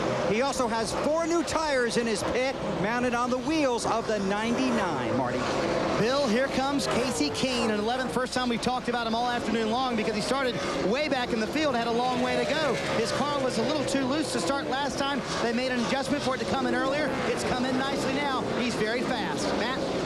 Crew Chief Donnie Wingo's worst nightmare before the race has come to fruition. The car has been bad loose throughout the race. They made a number of adjustments during their stop to try to tighten it up, but nothing is tightening up. He said, feel like it's rolling over on the right rear going into 1, Bill. Not a good day to this point for Jeff Gordon, struggling, going the wrong way, and here is the reason why. We're in trouble. Okay, I just want to let you know. Way loose, way too loose. If it just won't get off the right rear, that's the problem right now. It's just all on the right rear. He's very calm there, but Jeff basically pleading for a caution. Dave. The L word being uttered a lot today. Loose also on the 0-1 car. Before the stop, they made changes. It's still loose, loose, loose, according to Joe Nemechek. Bill, back to you. Dale Jarrett in the 88 car running 15th on the racetrack. They continue to work on this car, making it better and better. Last stop, wedge adjustment, 4 tires and fuel. That was it, Marty. Michael Waltrip still fighting a tight race car for most of the afternoon, Bill, but he's doing a pretty good job having come from the back to the front, and he's continuing to run that low line. A little bit surprising to me, Bill. On the 25 car of Brian Vickers, 4 tires, fuel, passing, picking up a position. They took a half a rubber out of the right rear, went down on the track bar. They had a loose right rear tire. It was a little bit worn out. It wasn't loose like wobbly loose, just because of the direction of the car. They wore it out a little bit. Behind him, the 21 car of Ricky Rudd. Michael McSwain said, watch us work on this car today. Again, this is the car with a new geometry they were unhappy with early, but got better on Saturday. Marty. Bill talked to Casey Mears before the race. I said, what do you expect today? He said, I hope something good, because we haven't had anything good happen to us in a long time. Only 1 top 10 in the last 10 races, and now his car has picked up a slight vibration, shattering the tires way too much. Matt? Marty, in 10 races in the 30 car, Jeff Burton only has 2 finishes outside of the top 15. Currently, he's holding on to the 20th position. Earlier, he said the car was just flat, out of control, loose, big time on entry. They made a track bar adjustment to try to help that. Marty.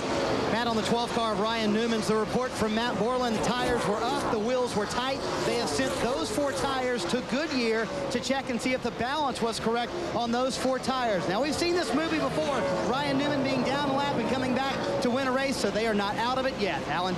Yeah, I was thinking, watching him pass these cars that are a lap down. He's the 2nd car a lap down. He's only got to catch Greg Biffle and pass him. Then he's in position for the lucky dog. No-brainer. Ryan Newman's going to be back in contention for this win before the afternoon's up. Coming up on the 150-mile mark here in Atlanta, you're watching NASCAR on NBC.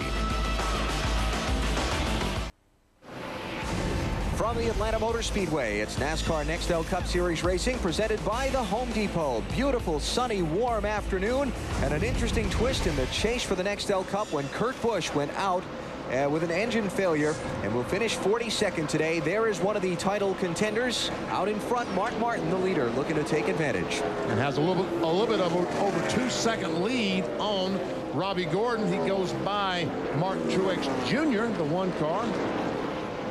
Truex leading the NASCAR Busch Series, but he is struggling here today. He's running 36th and can't find the handle with that 1 car. As they run, championship standings take a big shuffle. And brings a lot of guys back under that 200-point number. Yeah. So now the story for these guys championship-wise today, Benny and Wally, is to take advantage, take maximum advantage of Kurt Busch's problem. Take as many points as you can get. And that's exactly what Mark Martin's doing. He's out leading the race this early. If he can stay there, he can lead to most laps and get all the bonus points. Little race for 9th place here. You know, we knew this guy out. We knew that Casey Kane, this 9 car, would be good when the race started, but he struggled the first 30 laps. He qualified 32nd. He was still running around 30th. What's going on? But some adjustments and a lot of traffic. I mean, there's a lot of traffic back there. As fast as you are getting around this place, it's got to be careful working the traffic. So that's Casey up to 9th place. Here is for 2nd place. Robbie Gordon being chased down by Dale Earnhardt Jr. Robbie in the 31, Jr. in the 8. They're putting a lap on Kyle Petty, who is in 33rd place. Junior's going to try Robbie's line, or is trying Robbie's line and catching him. You know, I talked to Tony Eury this morning, and they came here and tested in the 8 car, and he said it was unbelievable that teams here testing, they were running the high line, and you always test on the bottom of the racetrack, but they were up on the high line trying to set the car up there. Take a look at the RPMs when we run around this racetrack and see what they're getting to. Fast racetrack, as you can see, 150 plus through the corners. And he goes up to 188 miles per hour going down in the corner. You're at 91, 9,200 RPMs, and you're only down to around 74, 7,500 RPMs in the corner. And the tires have some laps on them right now. When these tires are fresh, they're going to be turning 9,500 RPMs. So you really got to be careful with these engines those first few laps. Well, that's the thing. They've got 37 laps of green flag racing on these tires now, and they have given up a lot of speed.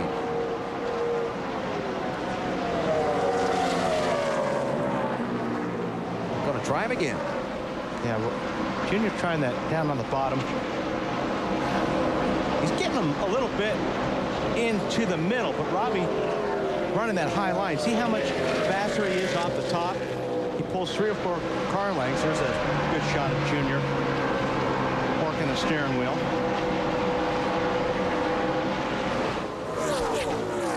I tell you what, folks, watching these drivers go around this racetrack, this is fun for them. Up against that wall and knowing that you are making a difference on how this car gets around the racetrack. The line that you take is going to determine whether you win, whether you lose. Pretty smooth into the gas. Yeah, and smooth on the steering wheel. I guarantee you Robbie's hands are working a little bit different. We've seen the last couple of days. There, the gas pedal. Yeah. Can't really run flat out around this place, but you're pretty darn close to it. Got to roll out of the throttle, let the car take a sit, and then get back on it, but you don't really use brakes.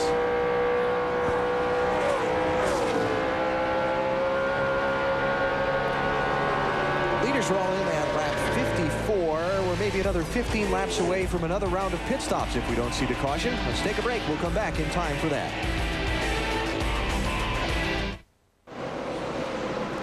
Check out the Coca-Cola family of drivers here at Atlanta Motor Speedway today, about a third of the way through the race. Elliott Sadler, the first Coke driver in 6th. But the story of the day is going to be Kurt Busch. The 97 car, he's going to finish 42nd today with an engine problem. Mark Martin is about to put one of his title rivals a lap down. Yeah, don't get all excited about this, though. We've seen this a lot in the last few weeks. But Mark Martin has to be licking his chops right now and said, oh boy, Kurt Busch in the garage, I'm gaining some points, and Mark and Jeff Gordon going a lap down. I am running good. I am running real well. Jeff Gordon really struggling in this second run of the race, while Mark Martin is moving away from second place.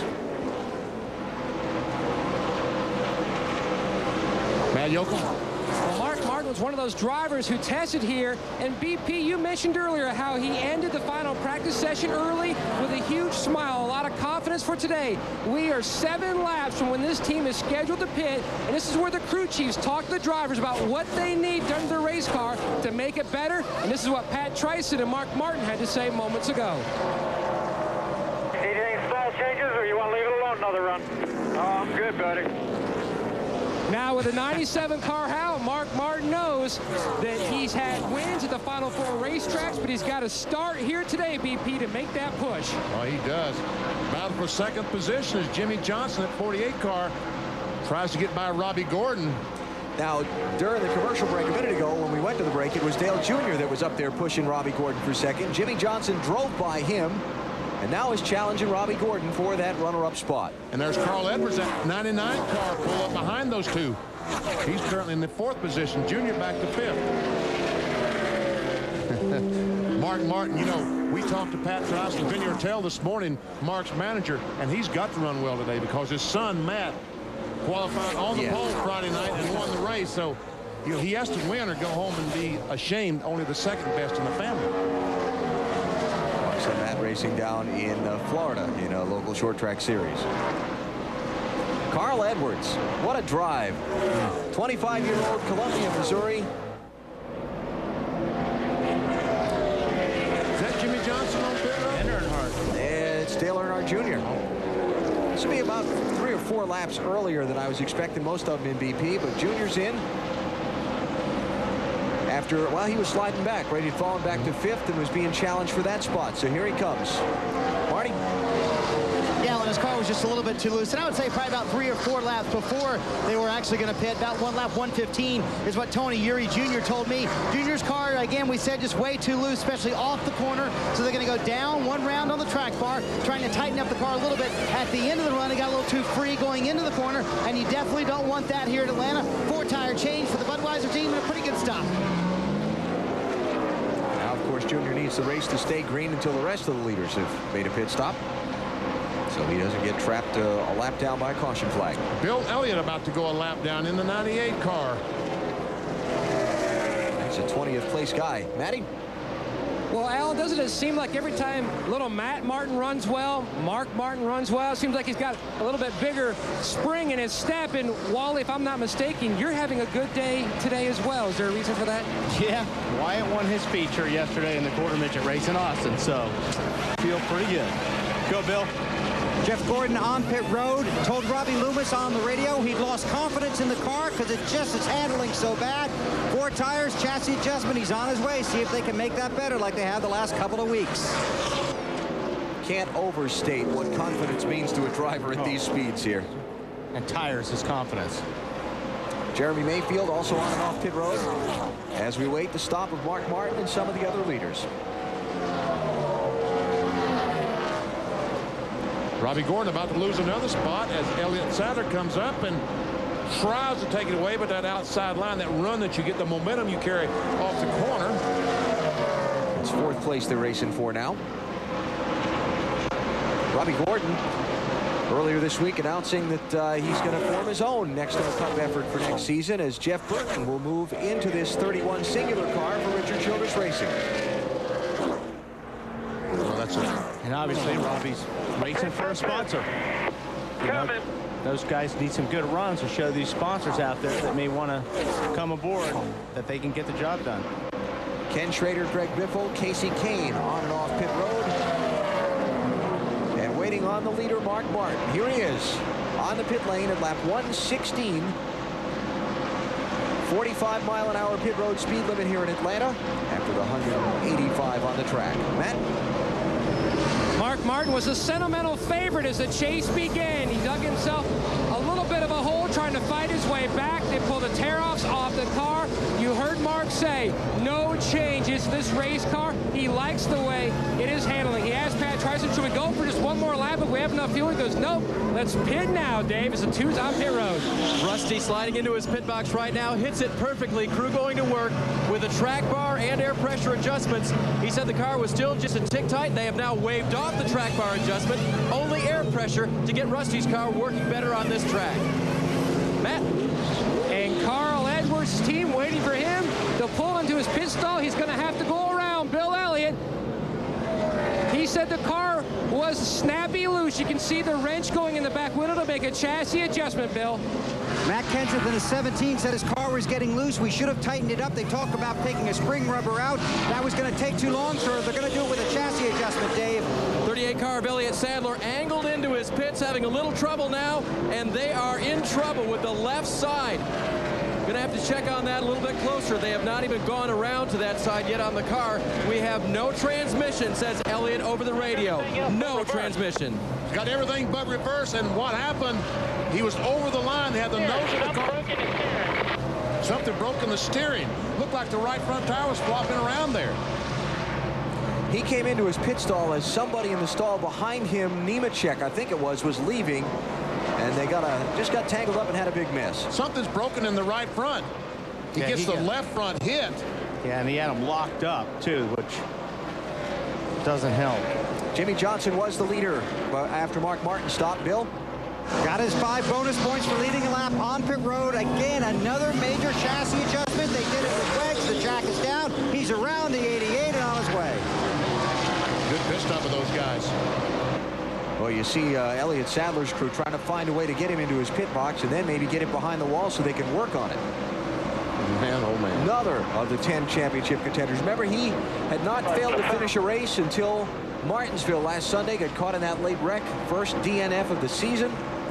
It's tough when you're coming in and out of these pits, boy. You can't see out of these cars very well, so you're really counting on the guys bringing you in or sending you out, telling you what to do if you're clear or not. Obviously, Elliott couldn't see Nemechek thought he was going to get around Nemechek before Nemechek would come out. Is there a right-of-way protocol, the guy coming in versus the guy leaving? Normally, the guy leaving, you let him go. But, I mean, there's no rule or protocol. But usually, if you're coming in and the guy's leaving, just let him go. This way, you've got a clear shot into your pit. No yield signs at a racetrack. Yeah. So Mark Martin cycles back around to the lead after the exchange of pit stops. And Ryan Newman. No, I'll slow down a little bit now. For the 48, looks like he's the only one that can run with us. Ryan Newman had gotten back in the lead lap when all these cars pitted, but now he has to make his pit stop and will go back down a lap. Marty? And this team was hoping for a caution, as you would imagine, while he was on the lead lap. A little too loose for Ryan. Wedge in the left rear, wedge out of the right rear. What had happened on the previous time, the left front tire was 4 ounces out of balance. Clearly, he had knocked off a wheel weight somewhere. And I'm sure, Benny Wally, you would feel that as a driver, 4 ounces off the left front tire. Yeah, especially at these speeds, you would. Yeah, 190 miles per hour, 4 ounces. Definitely. Mark Martin's feeling real good right now here at Atlanta Motor Speedway. We're coming up on 200 miles in this race. His championship bid, he's got the lead today, and the point leader is in the garage with an engine failure. Martin, the 45-year-old from Arkansas, a 4-time championship runner-up, looking for title number 1.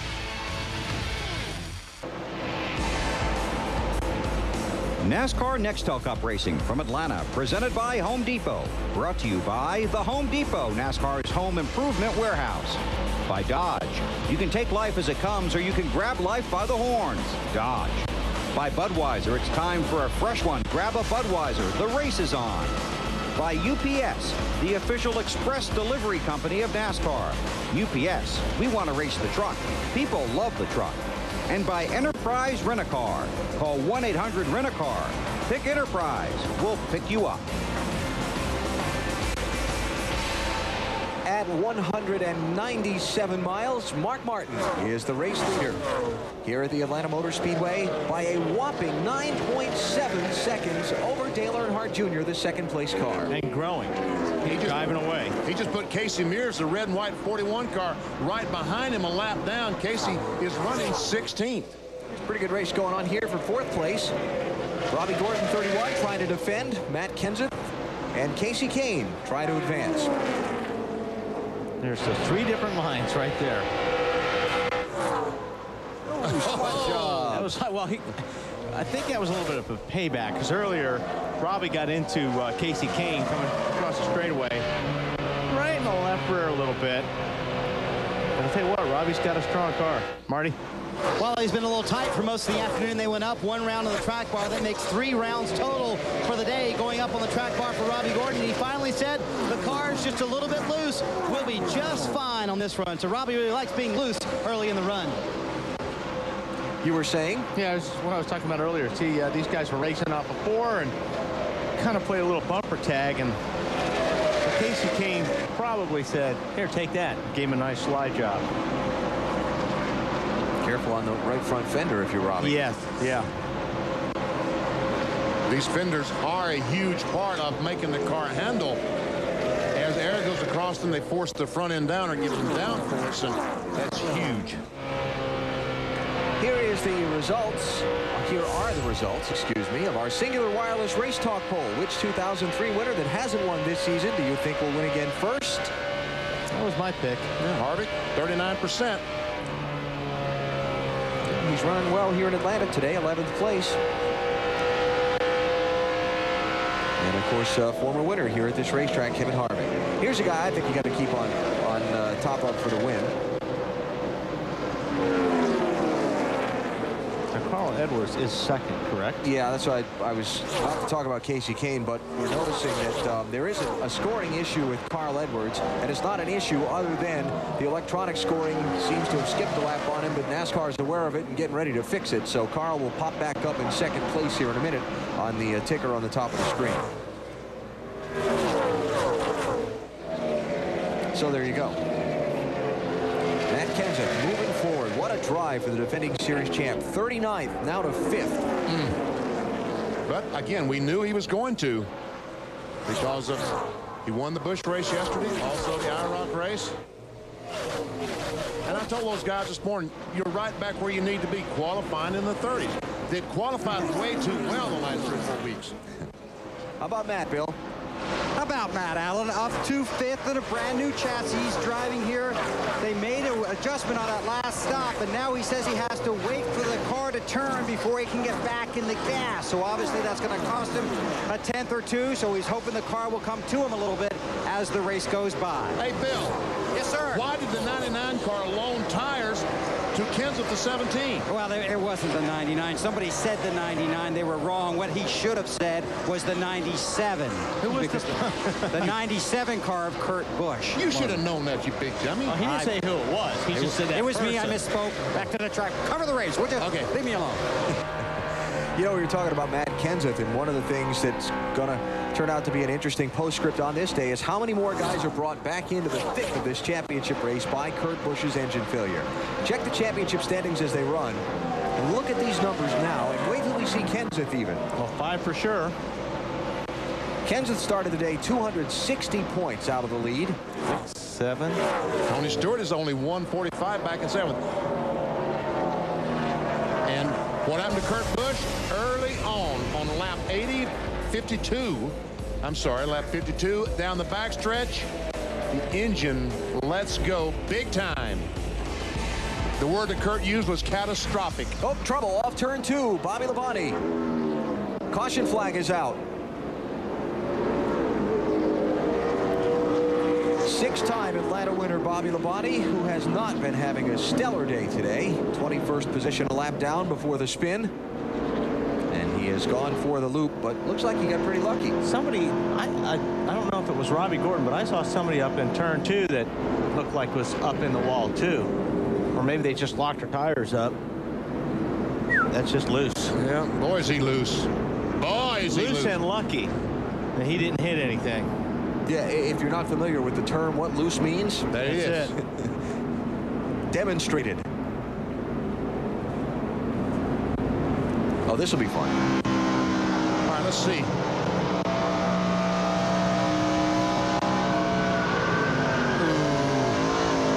And that would be loose off. That you're on the throttle and you're turning off the corner and the rear wants to pass you on the right-hand side. It's just no indication. I mean, it just went. Tough for Bobby. Well, let's go inside our Home Depot garage and show you exactly what we're talking about by loose.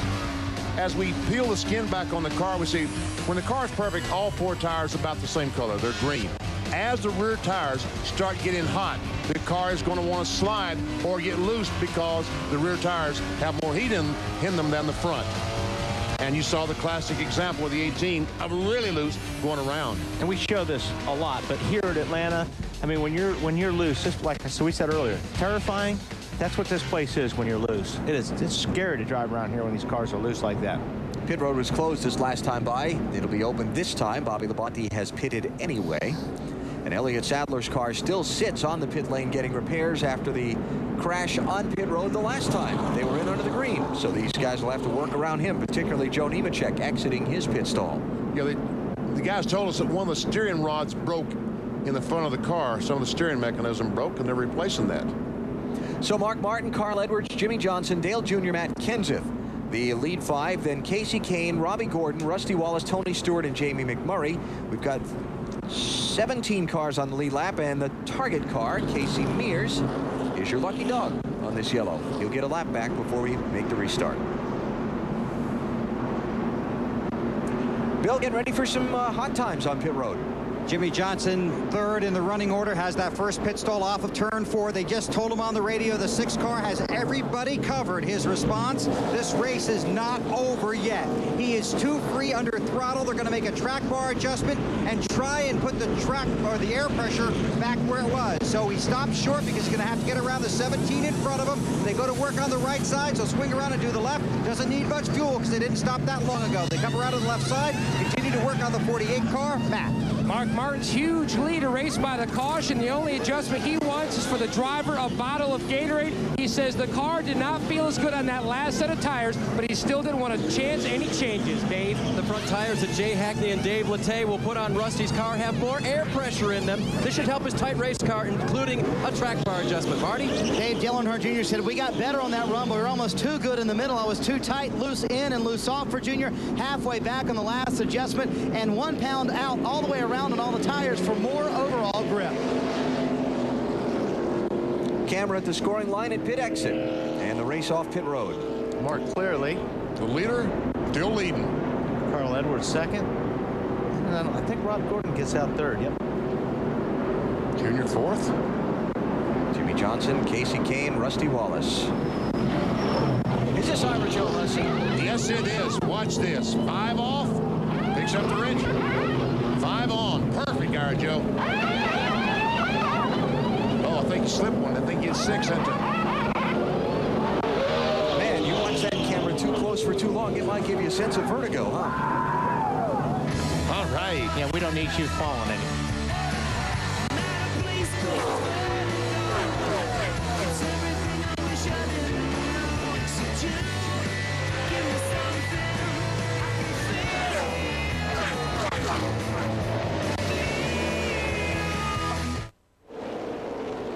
The green flag is just waved over the Bass Pro Shops MBNA 500 at the Atlanta Motor Speedway. Mark Martin, the leader, steaming down the backstretch. Well, I tell you what, on these restarts, that's where you want to be, in front. Battle for second spot. Robbie Gordon, 31, tries to go by Carl Edwards. Looks like he's going to get her done. It looks like it bounces in the corners of Robbie Gordon. It's just, you see the rear of the car bouncing. It's got a lot of rear spring in there. Have to watch for that. So Robbie to second, Carl Edwards to third, Dale Jr. fourth, Jimmy Johnson fifth behind the leader Mark Martin. A couple of things from the pit stops. Bobby Labonte tail into the longest line of the restart for pitting too soon. Jeremy Mayfield had to go to the end of the line for his team losing control of a tire on the pit stop. And Casey Mears, I think I mentioned this before, was the lucky dog of the caution. He's on the lead lap in 18th place.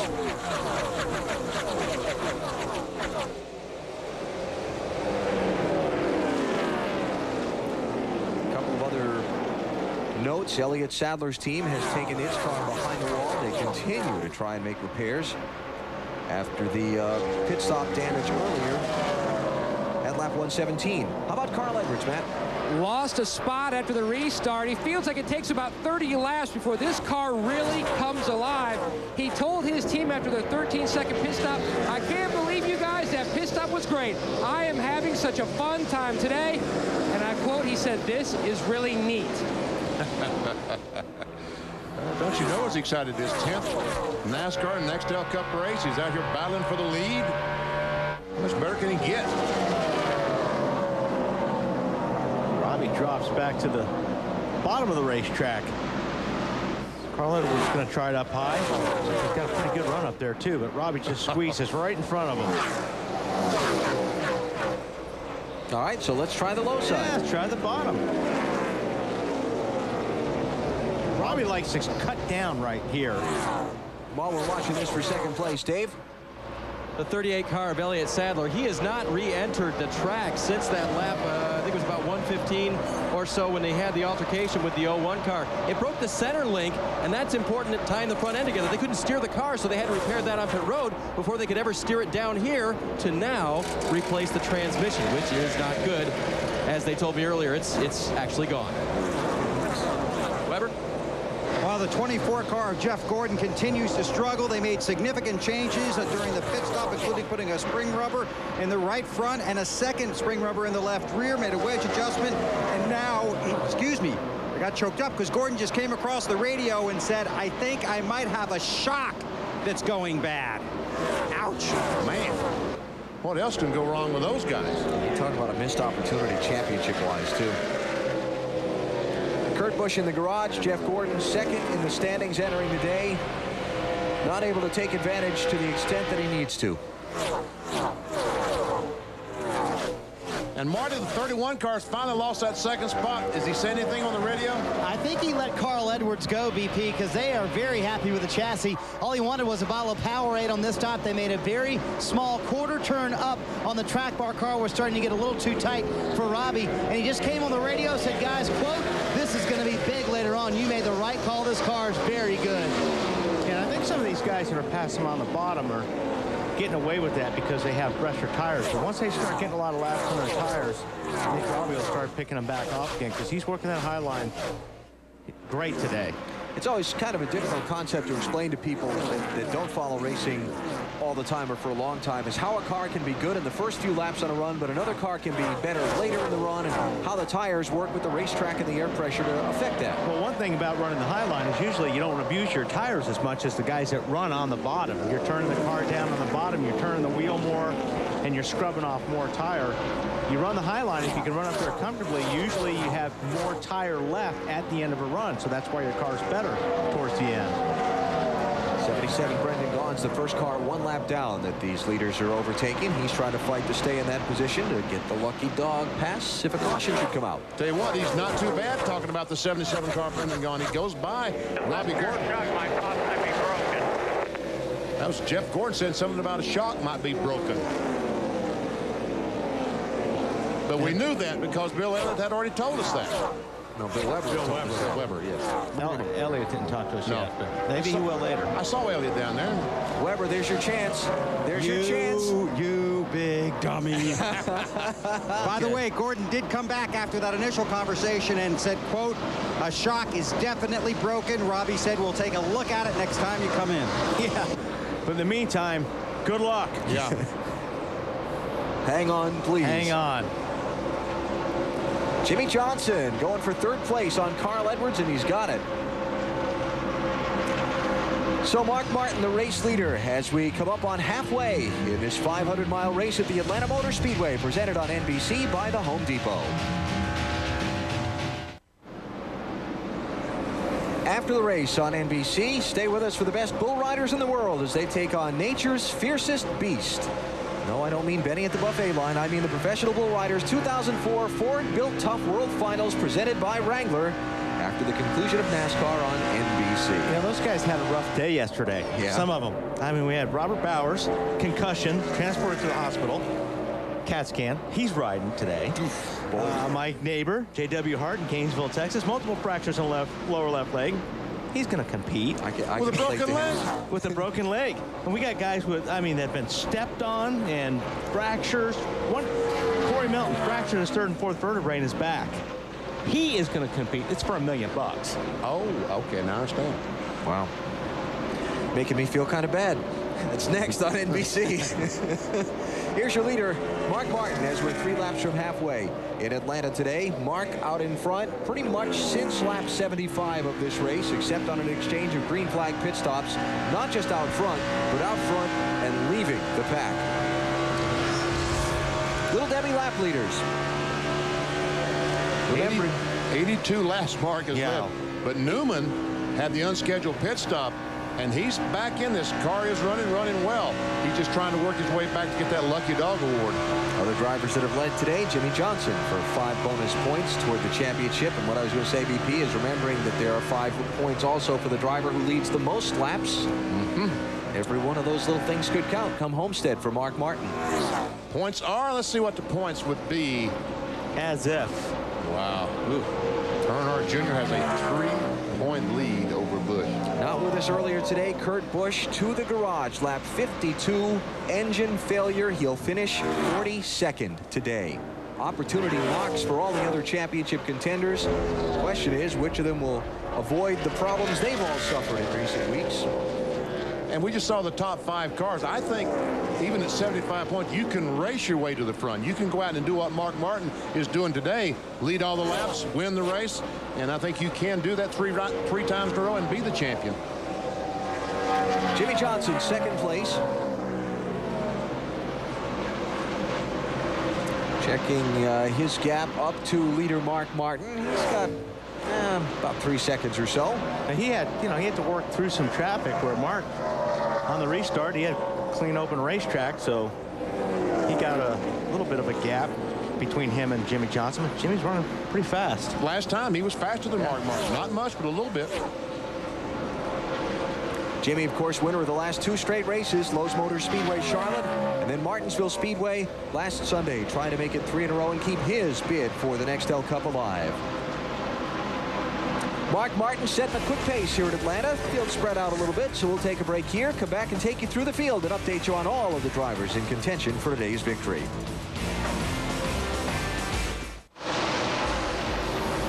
Coming around to begin lap 170 here at the Atlanta Motor Speedway. Fantastic afternoon. 4 races to go in the 2004 season. Mark Martin, one of the championship contenders. We've talked about him for the last 5 or 6 weeks, about how his struggle to win the championship has been underscored in recent weeks. But today, Mark Martin has a pretty good race car. Let's take you through the field, and we'll start with car 6. He's number 1, and so is Matt Yoakum. Bill, with Mark Martin knowing that 2005 is his last season, this may very well be his best shot at a title. You saw the points earlier. Mark not saying much on the radio. He's just moving around on the racetrack, trying to find a better line, Bill. Jimmy Johnson in the 48 car behind Mark wants a little help in the center of 3 and 4. On the radio, Chad Knaus, very quiet. Just the information Jimmy wants. This car is continuing to move forward. Marty. Bill, Tony Eury Jr. just told me they've been getting the 8 car better on every stop. Junior just radioed to the crew, said it feels like it's up on top of the racetrack just a bit, but it's not really bothering me. He's only finished out of the top 10 once here at Atlanta Motor Speedway. Casey Kane is getting better as the day goes along. The sun and the clouds play tricks with his race car, though. When the clouds come out, his car gets too tight, and it's too tight right now. Matt? Carl Edwards rounding out the top 5. He's about 6 seconds back of the leader. He says the car is tight on entry, loose on exit. They made no adjustments on his last stop, Bill. Strong run again for Matt Kenseth here in Atlanta. Again, they started the day very discouraged. Didn't think they'd have much for the competition. Currently running 6th on the leaderboard. Car just a little loose, Marty. Weber, when the run started for Robbie Gordon, he said, I'm telling you guys, it's a little loose, but it's going to be great later in the run. Robbie just radioed to the crew about 5 laps ago, said the car is starting to come in. He saved his tires early in the run. Dave? Big improvement for Tony Stewart. The last changes improved the car about halfway. This time, more track bar and wedge because the car was still just a little bit loose. Matt? RCR teammates Kevin Harvick and Jeff Burton rounding out the top 10. Harvick says his car is loose on entry. They made a track bar adjustment, still trying to tighten this race car up, which has been loose all weekend. Jeff Burton says this is the best this race car has been all day. It's a little bit loose, but then again, it's a little bit tight in traffic. And the 42 car, Jamie McMurray in the Dodge, running in the 11th position, made a chassis adjustment wedge in the last stop. He said his car was too tight, Dave. Rusty Wallace has fallen from 7th to 12th since the drop of this last green flag. Apparently, raising the track bar made it a little bit too loose for Rusty because they are talking about taking that back out next time. Joe Nemechek pitted. He said it's the best it's been so far today. Just a little bit of a wedge adjustment to keep up. Then they repitted to double check the damage with contact with the 38 on pit road. It was okay. The 88 of Dale Jarrett. Every time I look up, he's 14th or 15th, 15th or 14th, hanging in there, trying to get into the top 10. Most recent problem for the 88, he can't get in the gas, too loose, so they made a wedge adjustment. Now the 17 off the pace. Off the pace. It's a plug wire or an engine problem is what they're talking about. Second Roush car. Remember Kurt Busch's teammate out of the race earlier with an engine problem. He said it might be a plug wire. Yeah, well, it's not a plug wire. I think it's more than a plug wire. Yeah. It blew up. I think it broke some in the valve train, but it blew it up now. We're done. We're done. Boy, don't you hate to hear those words. Caution flag is out for possible oil or debris from Matt Kenseth's car. Now Jack is starting to worry. Yeah. First one, you never know. When you've got 2 of them, then you start worrying. He was running 6th at the time, was Matt Kenseth, the 8th place driver in the championship. And that would be his second poor finish in these final 10 races. Hey, Weber, he may wind up 39th. Oh, yeah. You know, we talked about at Loudon when we started this chase for the Nextel Cup, 10 races to go. I said then I felt like you could have a mulligan and still win the championship. And I think that you can have one. I don't think you can have two, though. And if that's Matt yeah, Kenseth's everybody second can one, have absolutely. But everybody has to have one. Yeah, exactly. If you know, and if Kurt was going to run all the next 4 races without trouble, nobody was going to catch him. But you're right. One can have one as long as everybody has trouble at least once. And what we're talking about earlier, when Matt had the problem trying to get to pit road at Dover and ran into the tires, protecting the end of pit road, finished 32nd that day. And now he's in the garage, possibly to finish 41st if they cannot make repairs and return. So here's one of Matt's teammates and Kurt Busch's teammates, Mark Martin, who's been dominating and leading this race. What must his team be thinking now? Pit stops, Bill.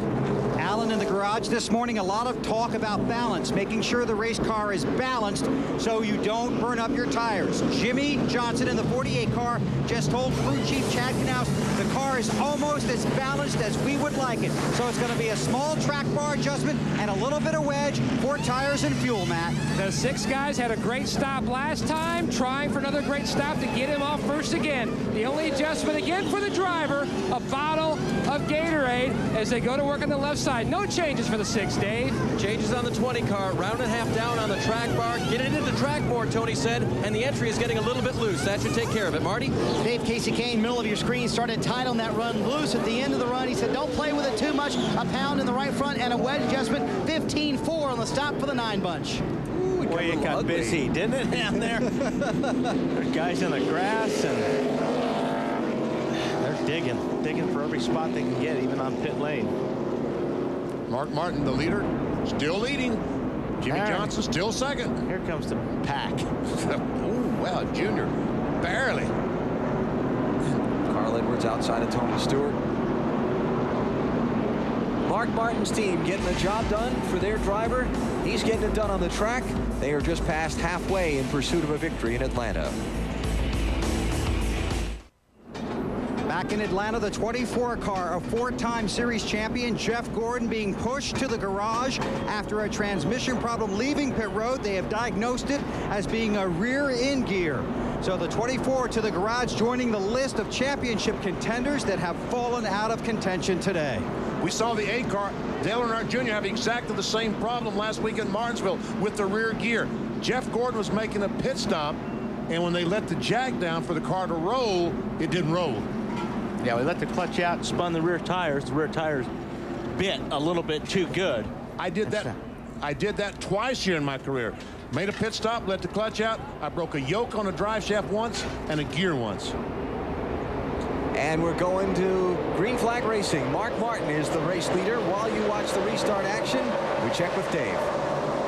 Matt, we saw Kurt's engine go earlier. Does yours have anything to do with the same sort of problem? Oh, I don't know, but I don't have anything bad to say about the engine guys, man. These are the best motors I've ever driven in my life, and you know, I think Doug Yates does a great job, and all the guys in Mooresville. I just really appreciate all the power they give us. But this one is my fault, Robbie's fault, Chip's fault, us 3 that made the decision to run this gear. We ran way too much gear for this track. I knew it in my head this morning we shouldn't run it, but we all wanted to do it, and we did it, and now we're paying the price. You happen to know what gear Mark is running? I don't know for sure. I know the 99, us, and the 99 and 16 have the same gear. I think Mark's the same as Kurt. They got a little bit less, but Kurt had less and still broke. So I knew for us, though, it was way too much, just too many RPM for this track. But that is why you drove to the front in this race. Yeah, it definitely helped us run good, but you still got to finish. Exactly, guys. So Matt Kenseth behind the wall with Kurt Busch, and now Jeff Gordon. Elliott Sadler as well. 4 of the 10 drivers in the chase for the Nextel Cup with troubles today in Atlanta. Matty, you know what they're running in the 6 car for gear? I asked Pat Trison, are you running the same gear as the 17? He says, nope, we certainly are not. And they also haven't told Mark about the 17's motor problems. He's just out front, leading laps. They're trying to win this race, win this championship. You know, we were talking earlier about the guys that should gamble or will gamble and won't gamble, and Mark's team is not taking that gamble. Yep. Neither did Kurt Busch. You know, that's one gamble he didn't feel like he couldn't take, was turn the engine too many RPMs. It broke anyway, but it wasn't because of RPM. Big old knot of traffic here, but only a couple. Oh, who's that with smoke? 30 car. 30 car. Like he's might have made contact and knocked a fender in on the left front. They're still trying to knock fenders in. Yeah. Jeff Burton, the 8th place car in that 30. He started at the back of the pack after they had to change an engine during the weekend. Might have been just low air pressure. Yeah, I don't see any damage. They start sometimes they start the car with a lot lower air pressure than required. Then, let's say down in 1 and 2, it starts smoking again. A lot lower air pressure than Goodyear would want them to, but as the tires heat up, the air pressure builds up. So when they're lower, the body shifts on those tires and rubs the fender sometimes. A lot of these guys in this little knot of traffic are cars 1 lap down, but they're all together racing to be that first car 1 lap down and maybe get the lucky dog pass if the next caution comes out. Well, just like Greg Biffle, we saw that make that unscheduled stop earlier. Last caution flag, he was a lucky dog. He's now back 17th on the lead lap. This will be fun. Watching these two guys race for the lucky dog. Yeah. Well, actually, Rusty Wallace on the lead lap here. How is he? Yeah, he's one of the guys on the lead lap. Jeff Gordon out of his car in the garage area. A difficult end to an unbelievably difficult week. Dave? Jeff, you guys are going to work back there. What did it feel like in the transmission or the rear end on the track? I don't know about on the racetrack. I mean, we were just fighting a really bad loose condition that came out of nowhere. Car was nice and snug, and just went into a major loose where I couldn't even hang on to it. I don't know if it had anything to do with this or not, but dropped the jack and just heard a bunch of pieces start breaking, and car didn't go anywhere. So it's either rear end or transmission. We'll figure it out here. You know, it's unfortunate. We're pulling for Jimmy, that's for sure, and Brian up there. But, you know, it's a rough day for us. Just nothing was really going our way. I hated that Kurt had his trouble, but we were going to try to capitalize on it, and no way we're going to do that now. Jeff, did you have any difficulty focusing today? You know, once you get in that race car, it's all about you and the team and the race car. And you know, I was excited about getting in the car today and going out there and having a shot at winning this race, and I thought we did, and took off there at the beginning. The car felt pretty good, and then just went away from there. All right, this team, as always, fighting through problems here again today, guys. And fighting to get their car repaired and back on track. There is one problem that the rear gear could give the 24 car to make it extremely loose. The locker unit they use it is spring loaded. If somehow you break a spring or those springs get weak, the rear end doesn't lock up and it becomes very loose. So now the championship standings as they run. Jeff Gordon taking a big hit as he's in the garage with Matt Kenseth and Kurt Busch. People wearing red around the racetrack are very happy at the moment. Tony Stewart on 131 points back. Yeah. So he's definitely not out of it. And there is Tony racing Carl Edwards for 5th place on the racetrack. Just gave up the spot to the 99 who went by him. Yeah, what was Junior coming into this race? Like 125? Yeah. Out of first? Yep. So. Turn around quick.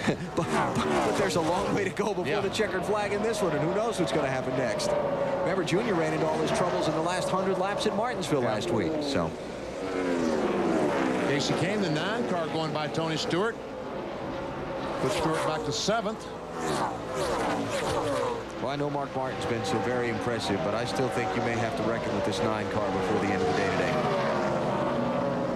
Bobby Gordon's flying right now, too. He's taking 3rd place away from Dale Jr. here, Marty. And Junior going backwards, Alan. He says the car very loose right now. Tony Eury Jr. told him, don't push it right now. Keep focused on the big picture. And under the caution, Junior was made aware of the 24 problem. He told his team, hey, guys, remember, that was us last week. It can strike quickly. It can still strike us today. Stay focused.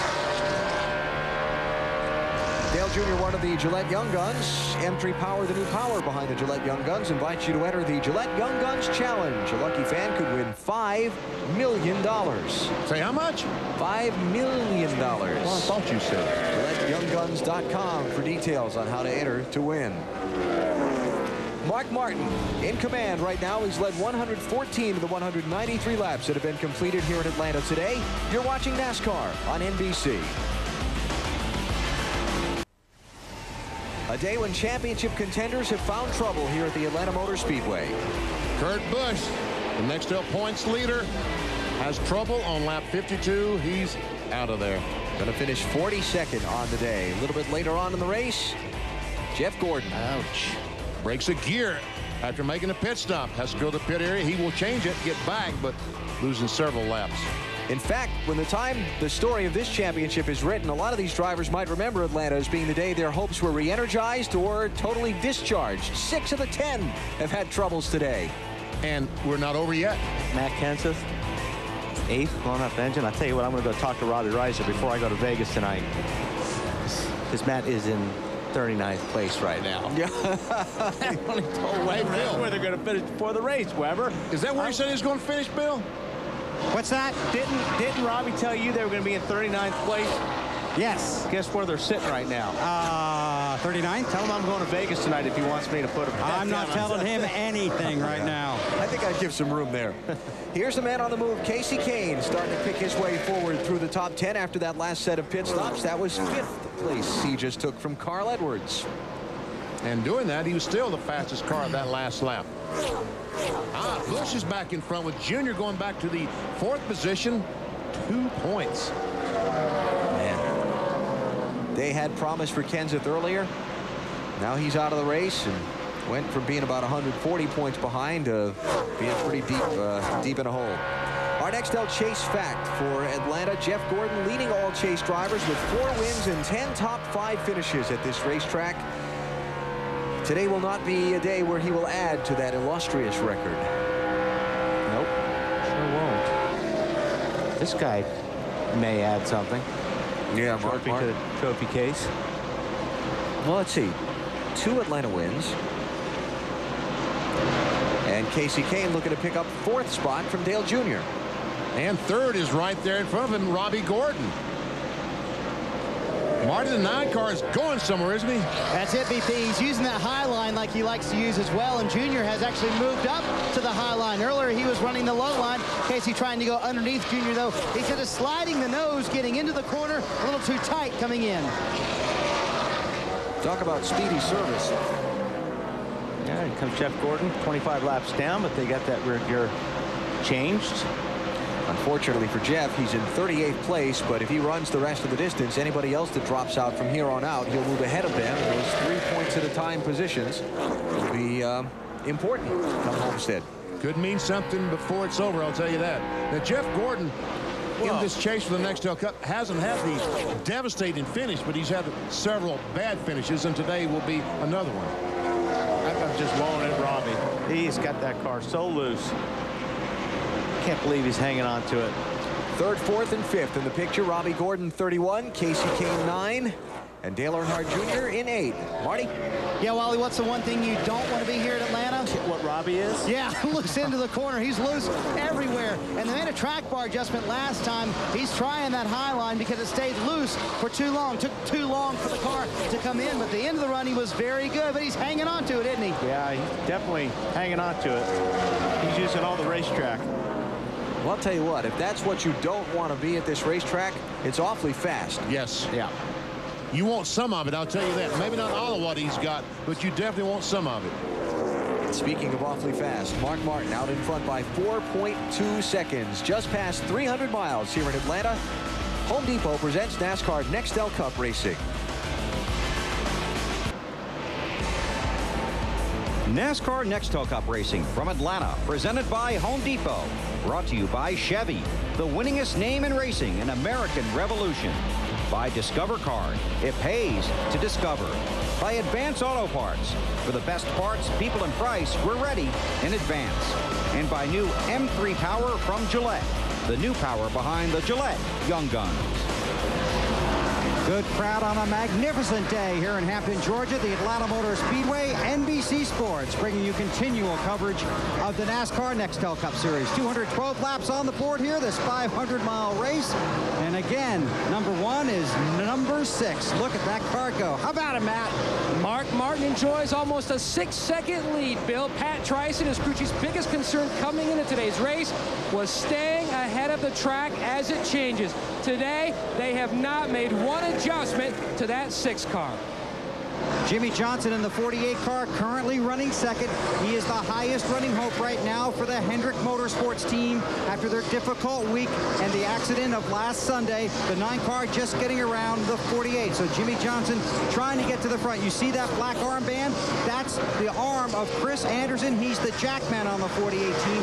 That's actually black tape because they ran out of armbands with all the pit crew members, not necessarily from Hendrick Motorsports or from Tony Stewart's team here on pit road. So Chris improvised and got black tape to show his feelings. How about the 9 car? Bill's 24-year-old Casey Kane just passed Jimmy Johnson on the racetrack. His car very good, but now there's a developing problem. The engine's starting to stall out at the end of the backstretch. They had this same problem at Michigan. That day, they went on to finish second, hoping for the same results or even better today. Dale Earnhardt Jr., we told you he was loose earlier on, currently in the 4th position. He just radioed the crew. The looseness is all but gone now. Car much better. Last week, they lost 101 points at Martinsville. Today, they could gain a lot of points. Robbie Gordon has an extremely loose race car, losing another position to Carl Edwards. But when you're a wheelman like Robbie Gordon, you can hold on to a loose race car. Matt? Carl Edwards moving back into the top 5 on his last pit stop. He said the car was just too snug in the center. They made a track bar adjustment. Since that stop, he's had a lot of conversations between himself and the team about what to do with this race car. Here's a part of it. Can't tell, Bobby, if I guess there's just grip up top, but I just, for some reason, can't really make it work up there. I get up there and kind of push it to the center, and it's a little too free off. I think the penalty is much more than the gain, you know, right now. So I'm going to try to make it work on the bottom or through the middle or whatever. 10 seconds back of the leader, having his best run in his short Nextel Cup career, working on his first top 5, Dave. If Joe Nemechek goes to victory lane today, it will be with a Hendrick motor under the hood, a motor that was delivered on time, as usual, Monday morning, amidst all the grief that the Hendrick folks were experiencing. Crew Chief Ryan Pemberton told me those are the most professional people I've ever met, and they did their job even this week. Matt? Jeff Burton runs in the 8th position. He came on the radio and said, something is bottoming out. I don't know if it's the oil pan or bell housing. Tell me if I should be concerned. Kevin Hamlin came back on and said, it's the bell housing. Nothing to worry about yet, Dave. Tony Stewart radioed to his bud, that's Zippy. I need help rolling through the center of the corner. I need to get on the gas sooner, and it really started pushing, he radioed, about lap 200. That's why he's lost positions this last run. The 2 of Rusty Wallace, his car was loose. They did go back down on that track bar. It's improved a little bit. He restarted 9th and is just having a little trouble with it right now. Matt? Jimmy McMurray thought he'd have a better run today. He's saying the car is loose on exit. He said when it slides like that, it stays loose for about 5 laps. He's trying to figure out what adjustment Billy wants to make on the next stop. Right now, he's thinking a wedge adjustment. Matt, this is the track and the race where Brian Vickers in that 25 car made his Nextel Cup Series debut 1 year ago. 1 week ago, he turned 21 years old.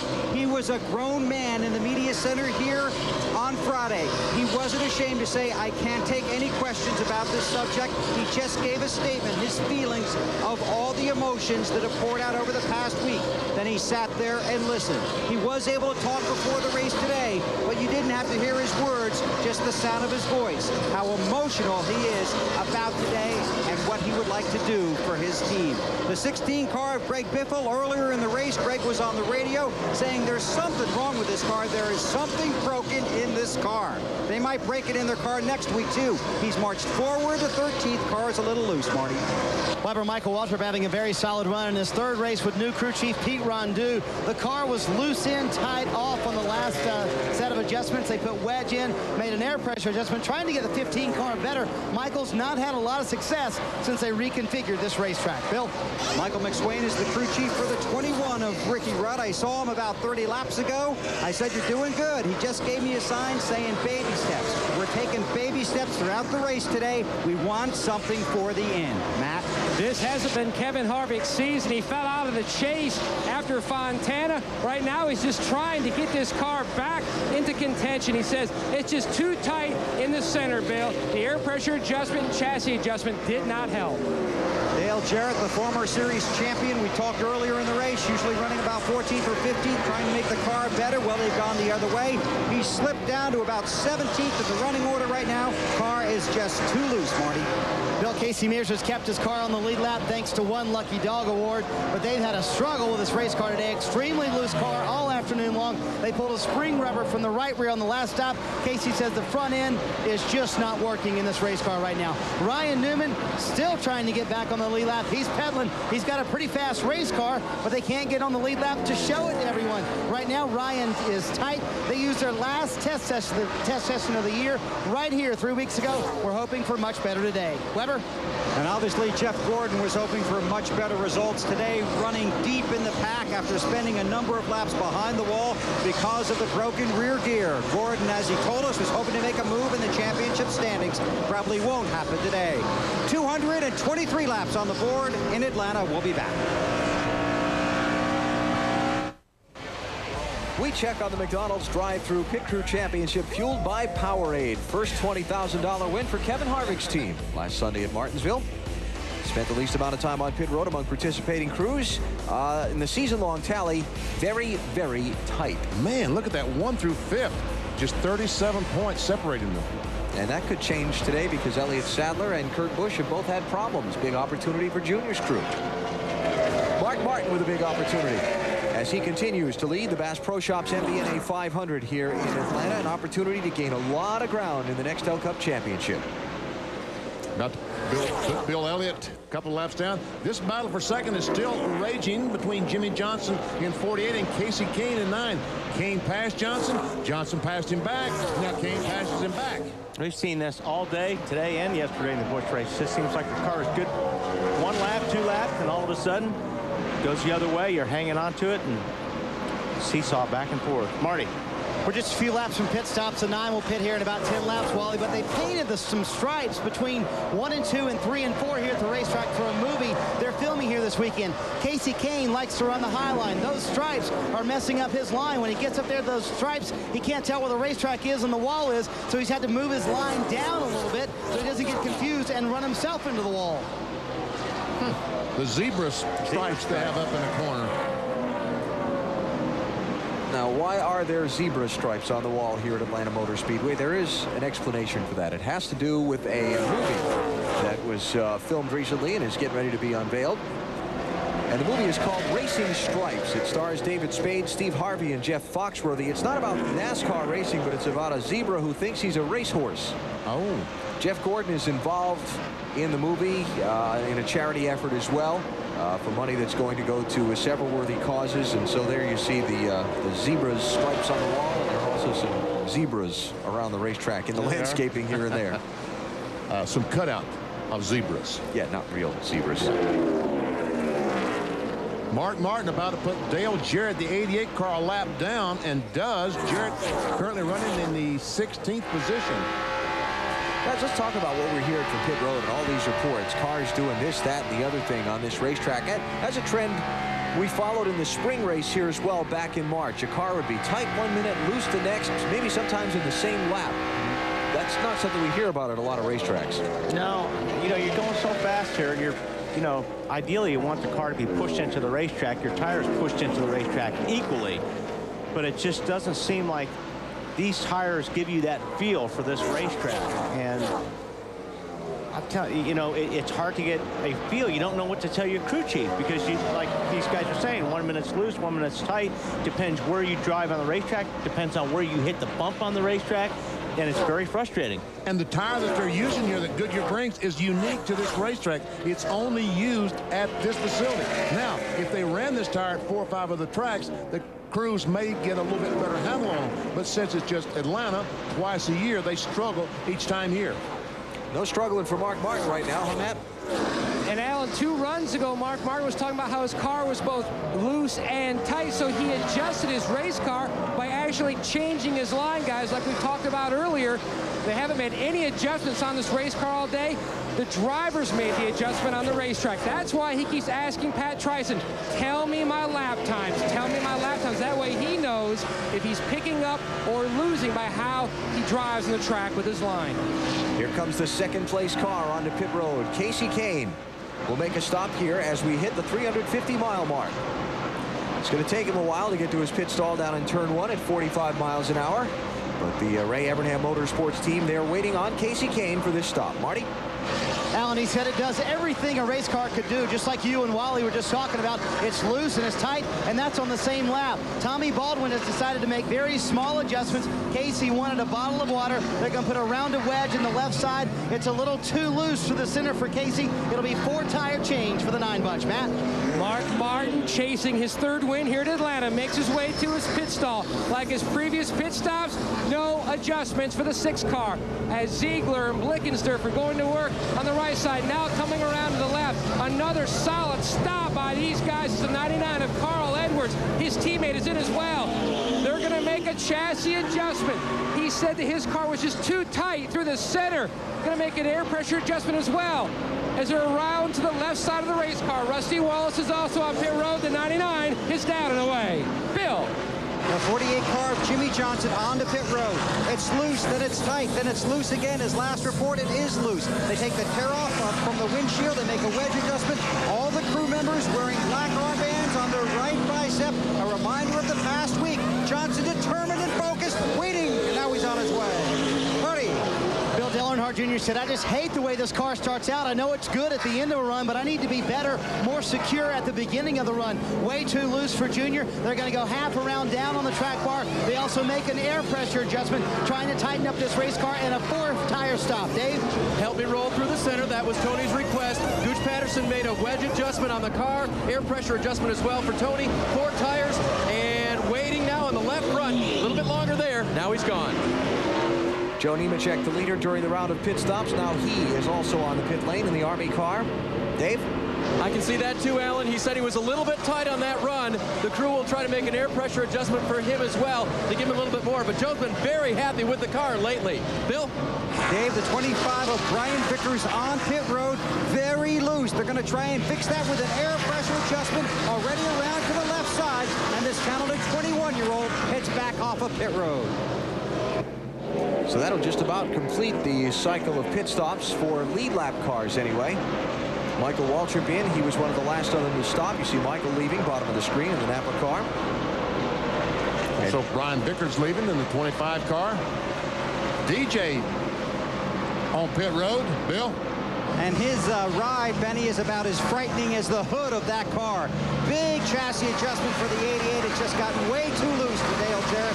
Tear off from the windshield. Left side's going on, waiting on the left rear. He's got his fuel, and he's got a monster task ahead of him to get back into this race, Dave. Terry Labonte making another pit stop right now. They have already made a chassis adjustment, getting Terry back on the track. This car has been a handful all weekend, and now having a penalty because he was over the end of the line in his pit box. And they started working on the car. Then they pushed it back in, but it was too late. So looking to give him a little penalty. Terry will head back out. This car has not been right for them all weekend, and the guys told me, you know what? Atlanta hasn't been right for us the last 3 or 4 times we've been here. That's adding insult to injury, isn't it? Yeah. Man. It's already, what, 6 laps down. 1 lap penalty for being over the line, out of your box on a pit stop. Terry Labonte now back out on track. As you said, adding that insult to injury on his day. Mark Martin comes off the pit stops with a 5-second lead over Casey Kane and a 12-second lead over Jimmy Johnson. Martin has led 160 of the 242 laps to go, but still 83 circuits away from victory lane. Next Sunday on NBC, the best distance runners from all over the world gather in the Big Apple and turn the 5 boroughs of New York into a 26-mile test of endurance. The IMG New York City Marathon next Sunday, 2 p.m. Eastern, 11 Pacific on NBC. Doesn't he make it look good? Oh, it's not easy, but he makes it look easy. Oh, I'm telling you. Trust me, it's not that easy. 26 miles. Of course, I'd like to be able to run 26 steps right now. Nemechek, 0-1, going by the Edwards car to 4th spot. Big rally for Joe Nemechek and that team today. They made an extra pit stop earlier to repair some damage from contact on pit road. Nice job. Championship is the story of the day today. Kurt Busch out with an engine failure at lap 52. Jeff Gordon with troubles. Matt Kenseth with troubles. Elliott Sadler with troubles. But those 5 cars are still playing to be the NASCAR Nextel Cup champion. Just 3 more races.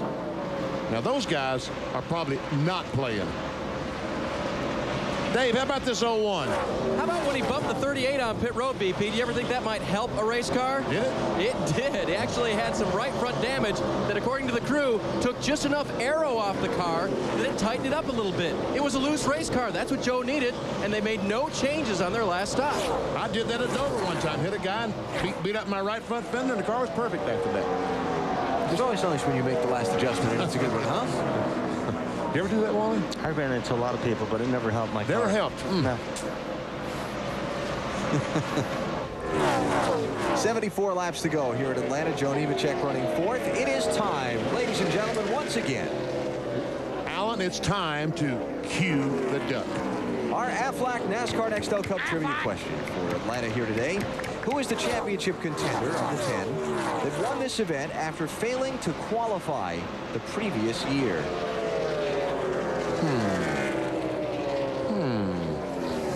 No, you can't look at the card, Wally. I'll give you a hint. He's no longer running today. Matt Kenseth. Wrong. Oh. Okay, Kurt Busch. Reveal it, very finally. We gave you enough time. Kurt Busch failed to qualify 2001. And one of 8 drivers to fail to qualify that day. Next year, he drove to his 3rd career win and first on a super speedway in this race. 73 laps to go. Mark Martin out in front, looking for victory at Atlanta today. You're watching NASCAR on NBC. This fall on NBC, the West Wing is all new. Big changes are coming. Alan Alda, Jimmy Smits have joined the cast.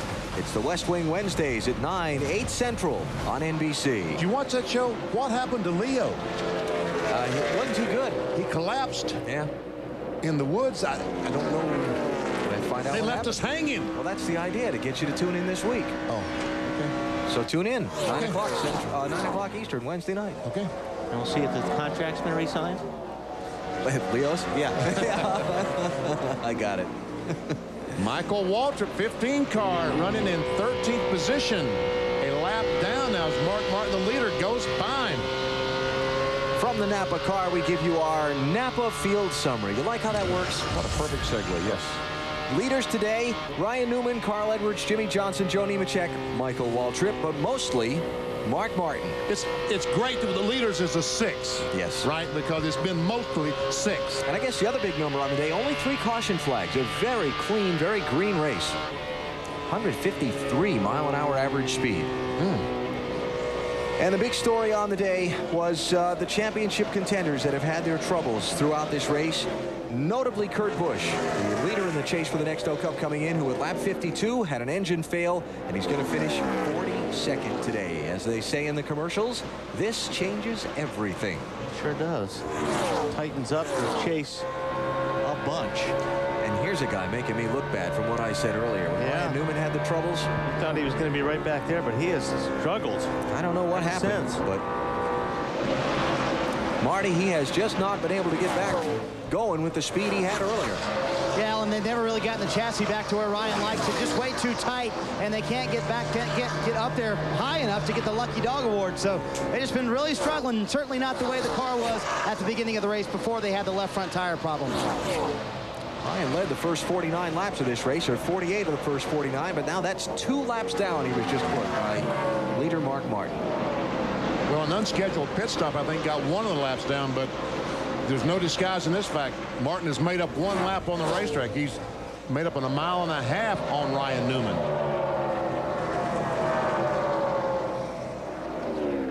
There goes Mark. There's Casey Kane coming through the picture, and we're waiting on 3rd place Jimmy Johnson. You know, a little tune you can whistle while we wait this out? Oh, there you go. He is. 13.5 seconds from 1st to 3rd. That's about as much a statement on Mark Martin's speed as anything else today, Bill. Yeah, good run for Jimmy here, Alan. And, you know, it wasn't just a few weeks ago that we thought maybe he was out of this championship chase, but now he's got back-to-back wins. And with what's gone on here today with contenders falling out, maybe their strategy has switched just a little bit. Listen to his crew chief, Chad Canals. In the corner now, still 3. 4, bud, 10-4. Just be straight and smooth and be smart. We need to finish this thing today. And And that means we need to stay up front. We need to get our points. They have raced themselves right back in to championship contention. A win would be nice, and it would be emotional. But they're thinking big picture right now, 265 laps on the board.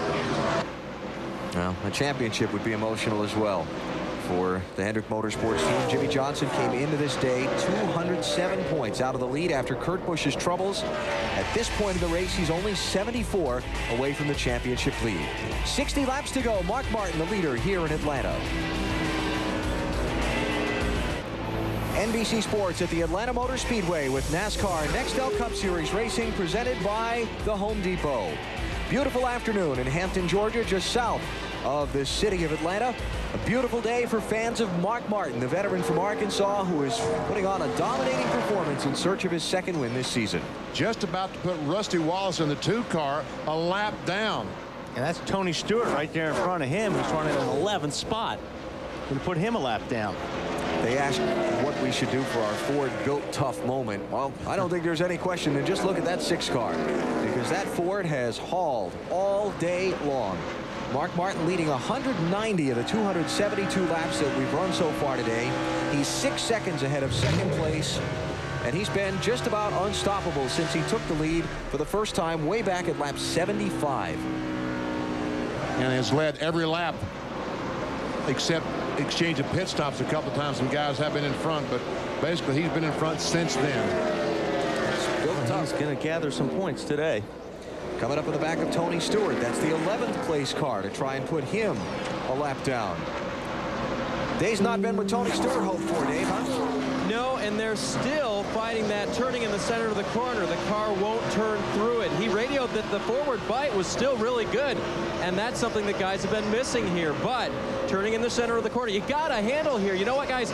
Years ago, when in '97, when they repaved this place, they were running about 6 miles an hour slower for the pole speed, and now they've gained something like 70 more horsepower in the motors, which means, you know, well, what I'm trying to say is they got more horsepower now, but you still got a handle here, guys. Yeah, help us out with that, Dave. Yeah, sorry. I had something. You do have to handle, Dave. That's really the most important thing on this racetrack is you've got to be comfortable. And Mark Martin still working over Tony Stewart. Matt, what's going on in his pit? Well, he came on the radio a few laps ago and told Pat Tryson, keep this in mind for our final pit stop. The track is starting to get shaded, and the car seems to be going back to the tight side right now. Pat said, well, do you think we should make an air pressure adjustment? He says, no, let's just wait and see when we get closer. They're about 20 laps from their pit stop, and now looking at that in-car camera shot, he's got that Arkansas grip working on the steering wheel, just looks so relaxed on a Sunday afternoon drive. That must be so much fun when you've got a car that handles this good. Don't know. Never had one like that? Oh, I think I've had one just a few times in your life, but very seldom do you have that. Here's the flip side of that, though. When you've got a car that good, are you nervous behind the wheel? I mean, as you get closer to the finish, does it make you nervous that you've been that good all day and it might disappear if something happens? No. I don't think so either. No. I think when your car is that good, it gives you a lot of confidence, and it is fun. I mean, but I don't think you ever really worry about it going away. If it was going to go away, sometimes when you have a run to a pit stop, if you come out of that pit stop and it still runs good, then you know you're going to have a good car all day. It's when you have a good car once and then it goes the other way, and then you chase it all day. See Tony Stewart going down in the corner and drive it into the sun, but so far it's not down far enough to be a problem for these drivers.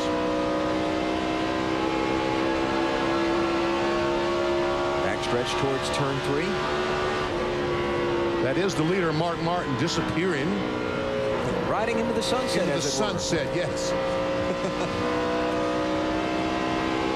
Just 10 cars on the lead lap. Unbelievable.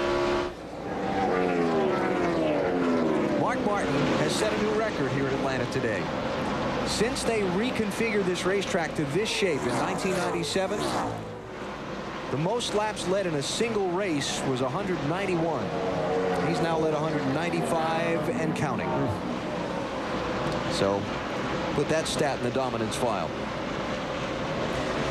He's been so close so many times to that second win this year. Just the one victory for Mark back at Dover in June. Just hasn't been able to nail it down. And I guess you could use that to describe Mark in championships as well. He's been close many, many times, but what, 4 times he's finished second in the chase for the Nextel Cup? But today may be the day that Mark Martin gets back in the hunt for that crown. As Kurt Busch went out of the race early, Mark now finds himself only 71 points from the championship lead.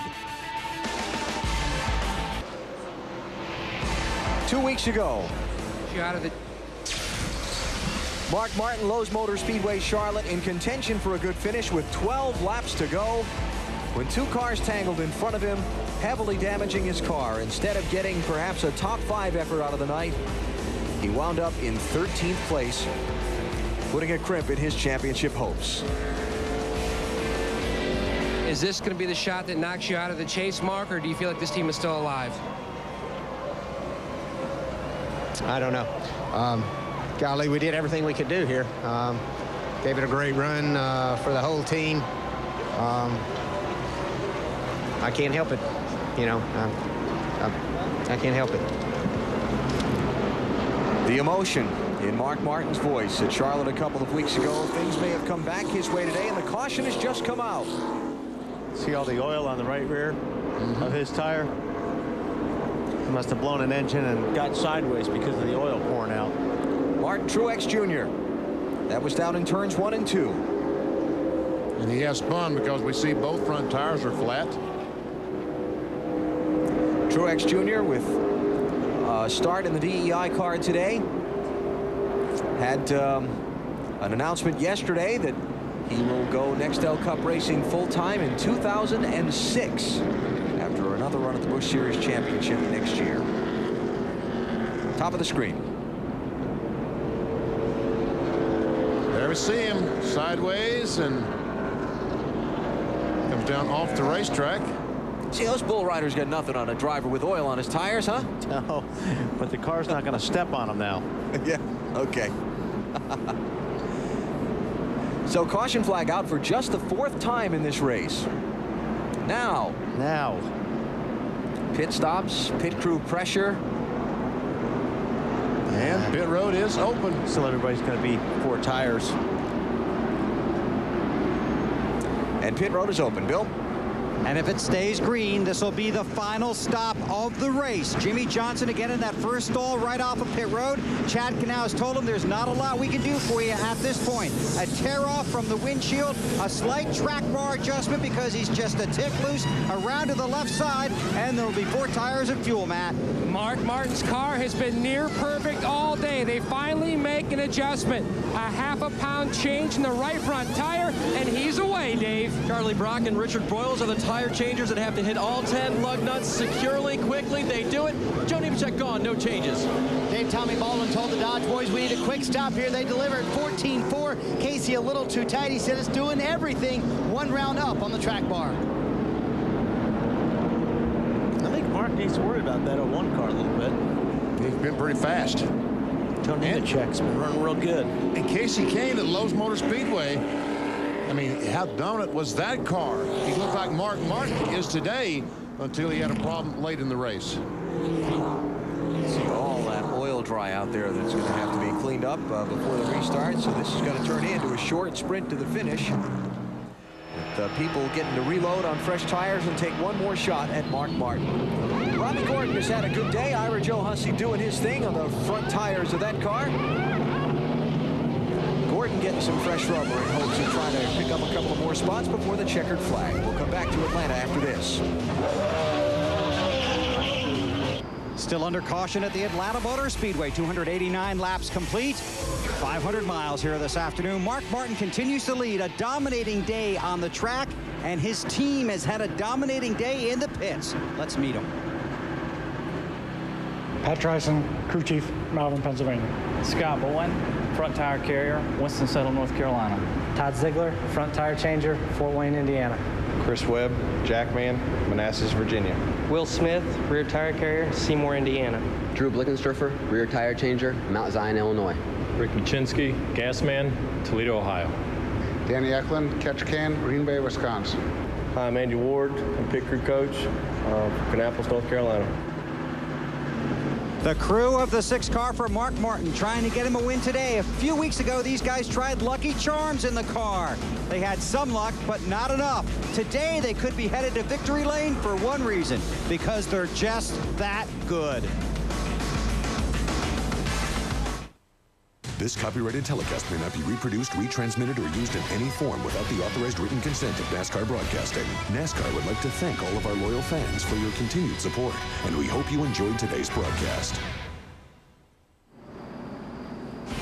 Back in Atlanta, and Mark Martin still out front where he's been for 208 laps and counting. And Pat Tryson, you told me that this team's championship's hopes, you guys controlled your own destiny, and your man's doing a great job today. Yeah, Mark's done an awesome job today in the Viagra Ford Taurus, and it's been pretty good all day. We really haven't made any changes to that last stop. We changed it just a little bit, so hopefully we can close this thing out here. They need another win to keep their hopes alive. Marty? Matt, Tommy Baldwin, 33 to go. What's it going to take for Casey to win this race? I don't know. That 6 car is awfully strong. We've been struggling all day. We just can't get the balance. I mean, all weekend, really, but, you know, we got one of the best, you know, wheelmans in the garage today, and I know he's going to give it the best shot. It's a nice little 35-lap shootout, so we'll see what happens. Weber? Thank you, Marty. I'm here with Chad Knaus. You told me this morning you were going to work on it all day to make it good for the end. Can you pull it out? We'll have to wait and see here. We made some air pressure adjustments, and Jimmy's been driving the wheels off that thing all day. We're definitely not the fastest car, but I'll tell you what, I'm so proud just to be associated with Hendrick Motorsports and these guys to be able to come here and focus and do their jobs the way they have, and Jimmy and the rest of the drivers going out there and getting after it. It's a great testament to the drive and determination of Hendrick Motorsports, and we miss all you guys back at home and wish you were here with us. Well said. So getting ready for the restart. That'll come with 32 laps to go. 9 drivers on the lead lap. Jeff Burton, the lucky dog, at that last caution. Mark Martin has led most of the afternoon. Can he hang on to the finish, or may it slip away in these final laps? I think it's important he stays out front, because obviously his car very good in clean air, and I don't think he wants anybody messing with that, so he needs to stay out front. Both he and second place Casey Kane clear the lap traffic going into the corner. Now Kane with a little slip. What happened to Casey Kane? All of a sudden the 9 car off the pace. Oh no, not again. I think he's just sliding. I think he just got loose over there, and maybe, I don't know. We'll see what happens. Not a word from Casey so far, guys. Not a word. He must have missed a shift or something. I mean, there's got to be something wrong. He's going to go from second to the end of the lead lap, about 9th. On that 1 lap after the restart. Now it's Jimmy Johnson chasing Mark Martin as Casey continues to fall. I think he just got loose down in there.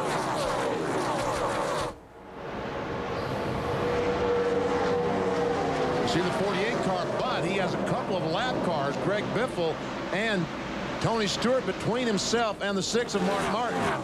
And he's also got bigger problems. The 0-1 car, Joe Nemechek, trying to take over the 3rd from Carl Edwards. This guy has been fast most of the day. Carl Edwards is going to take that spot on the high side. And here comes Dale Jr. Whoa, squeeze play. And he goes by Nemechek. You see Newman in there in the 12 car, but he's 2 laps down.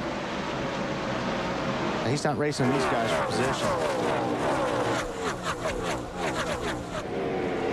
Well, I don't know what happened to Casey Kane here, but whatever it was, dropped him back to 6th place, and he seems to have stabilized there. So now Junior trying to move forward. Remember that every position he gains from here forward is worth 5 points toward the championship. In the garage most of the afternoon in 42nd place. 5, 10, 15 more points. If Junior can gain 2 or 3 spots in this last sprint, it could be huge. Could be the nice frosting on top of an already sweet day. Well, right now, if Junior can go forward 1 spot, then he will go in front. Harvick in trouble. Yep. 18th place, 1 lap down. Those guys were working on the car a little bit there. Talking about the gear, another car with a gear problem? That's what he said. Is the left rear tire flat? Now the question is, does he have enough speed to coast all the way back around? Guess not. Matt? A rear end or a bearing or something. It didn't come out the bottom. You heard Kevin Harvick describe what he feels like is wrong with his race car. Todd Berrier already told him, take it to the garage. We've got parts and pieces there. Let's see if we can fix it and get the car back out and salvage whatever we can points-wise today. Not much would be my answer to that. Not much at all. With only 27 laps to go. Whoa, Nemechek scrubbing the wall in the Army car. Yeah, all of a sudden, Nemechek, the 01 car, is not showing the speed that he did before this last pit stop. Well, he's driving hard right now. These guys know they only got 20-some laps to go. So they're going to be a little bit more aggressive with these race cars, and you can easily overdrive a car here, especially when you get into the corner. 12 car Ryan Newman 2 laps down after starting on pole and leading the opening segment of this race. Caution. Kevin Harvick did not make it back around. Well, he made it back around to pit road, but that's not a safe place. It looks like it's kind of like the Jeff Gordon car. He got that far and just wouldn't roll anymore, like it is a rear gear or something locked up. Tires. What do you think, guys? Pit stops here or not? Well, you got what, 10 cars, 9 cars now in the top 10? Yep, probably. Greg Biffle, who's the Lucky Dog Award winner, certainly he's going to pit. I think you should. I'm thinking as big and important as fresh tires have been here today, you got to stop. Matt, what are they going to do? Alan, they are debating here in the 6th pit. They've decided to stay out. Pat Tryson said some guys may decide to come. Mark Martin said it does not matter. We're going to stay out. Bill? 48 talking about it, waiting to see what they do. Pit road is closed, so we won't know this time. They just gave the indication pit road is closed. Well, Mark's car is pretty good, so he may not. They got to wait for the tow truck that pushed Kevin Harvick behind the wall to clear the pit road area. We'll come back for the stop, see who comes in and who doesn't. Back at the Atlanta Motor Speedway, 24 laps to go. Caution flag out for the 5th time in the race. Here come the leaders to the opening of pit road. 9 cars on the lead lap. Who stops, who doesn't? Like I said, Mark's car is good enough, and he's happy. He's out front. He's probably making the right call. Whatever call he makes, I think it's a good call because he knows what he needs. But some of these other guys behind him are going to come and get tired. Everybody but the 6 cars coming. Everybody, Bill. Yeah, they talked about it for a long time, and the fact the pit stayed closed helped them out. It gave them time to change the air pressure in their tires so that Jimmy, with just a short run ahead of them, would have the proper air pressure in those tires. So it's 4 tires. Don't have to worry about fuel. They got plenty of that, Matt. Tryson and Martin decided to stay out. Their teammate Carl Edwards decided to pit and take on right side tires. They dropped the jack. He acted like Dave. He thought they were going to take on 4. He knew it was rights only. No changes except for checking the right side rear fender. Mark Bieber's car chief did that. It was okay. He put up his hand and sent it back. Marty? Dave Earnhardt Jr. already done with a stop. He said, we have no choice here because I'm going to lose spots no matter what. Really tight for Jr. A round of wedge in the right side trying to loosen that car up. Man. Talk about feeling like you're on the island. Oh, man. I'm telling you. Mark's strong enough. I don't think it's going to hurt him. One thing that's going to help him, the 99 car changed twos. He's going to be the 2nd car, and he's not going to press the 6, his teammate, like another car would. 23 laps to go. Mark Martin trying for victory number 2 of 2004. When we go back racing, we'll be here to the finish. Under the yellow, you're watching NASCAR on NBC. The story of the Bass Pro Shops MBNA 500 in Atlanta today. Championship contenders getting in trouble. Just like it's been, it seems like, for all these races in the chase for the Nextel Cup. Here's the big one, though. Yeah, Kurt Busch blown an engine. Wow. 42nd spot. Lose a lot of points today. Ryan Newman had a vibration, had to make an unscheduled stop. Elliott Sadler makes contact with Joe Nemechek on pit road. Another engine blown in the Roush camp. Matt Kenseth in a 17 car. Jeff Gordon with a rear-end gear problem behind the wall. 6 of the 10 drivers in the championship with troubles today. Here's the final restart. Mark Martin, the leader. Carl Edwards with right side fresh tires. Everybody else with 4 fresh tires. 20 laps to go. And this is what Mark needs to do. He needs to clear the 20 car, and hopefully the 99 car, Carl Edwards, will hold those guys back on fresh tires. Just a little bit is all he needs. And Casey Kane, once again, the 9 car, something happened on his car on the start. Casey came off pit road 3rd, restarted 3rd. And Jimmy Johnson has gone to the 3rd spot. Bill Benine's having trouble on the restarts. Be careful, he'll probably go high if he has that problem. They warned him before the green. Casey fell from 3rd to 8th. And Jimmie Johnson is driving the 48 car down in turn 1 harder than he has all day because all of a sudden the tires are hitting the fenders. He's driving it so hard in the corner. And there's Biffle getting in the mix. Well, he's a couple of laps down because he's been held on pit road. Also his teammate is Mark Martin. Yeah, that'll help. Biffle just back on track. Did not make the stop and go paddle. He had some work done, extensive work done on his car under this caution.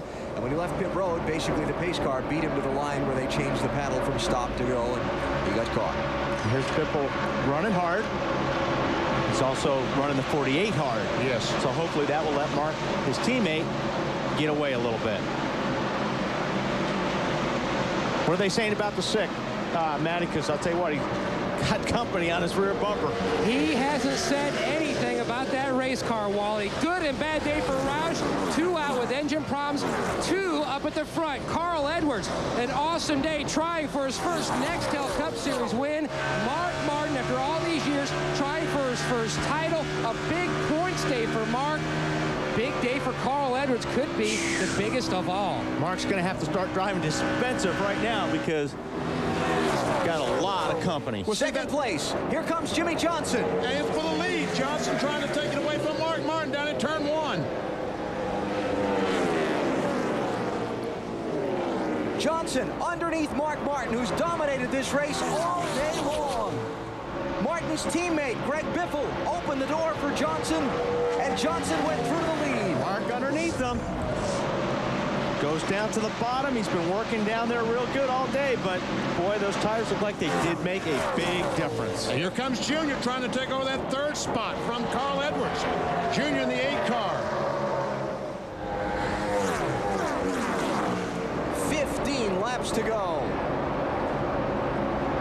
Oh, Martin hanging on. He's trying to drive the car right now faster and harder than the tires will allow it to. Oh, no. Trouble. Championship contender in trouble. Crashing on the back straightaway. No. Believe this. Is that contact like with Edwards? Contact with Carl Edwards. Yeah. Oh, man. Another championship twist. Oh, no. It's unbelievable. It is.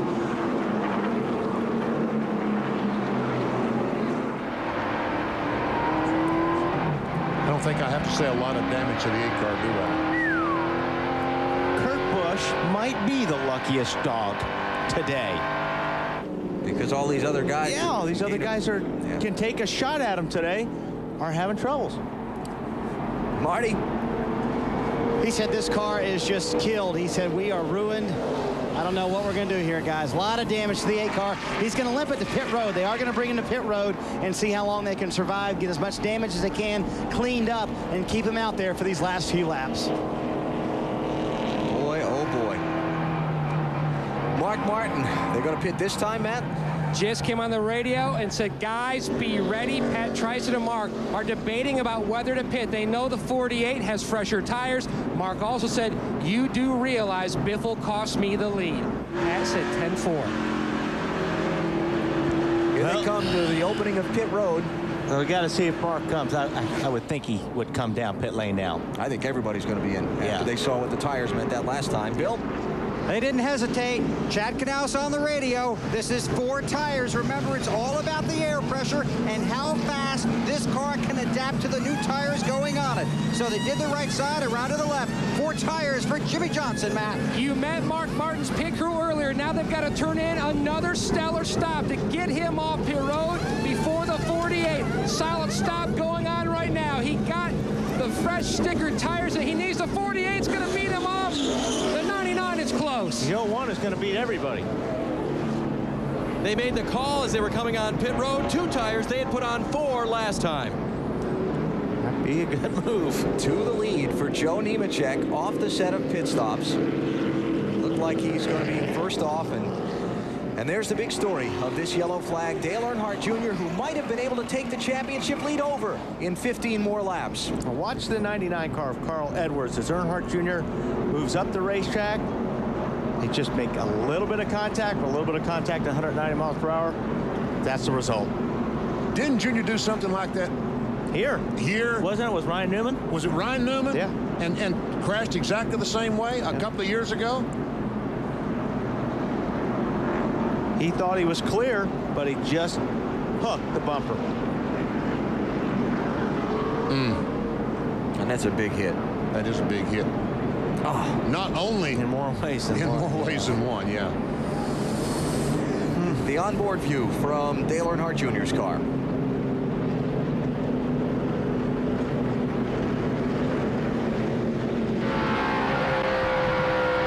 He sees that 6 car, and he sees that 6 car in trouble.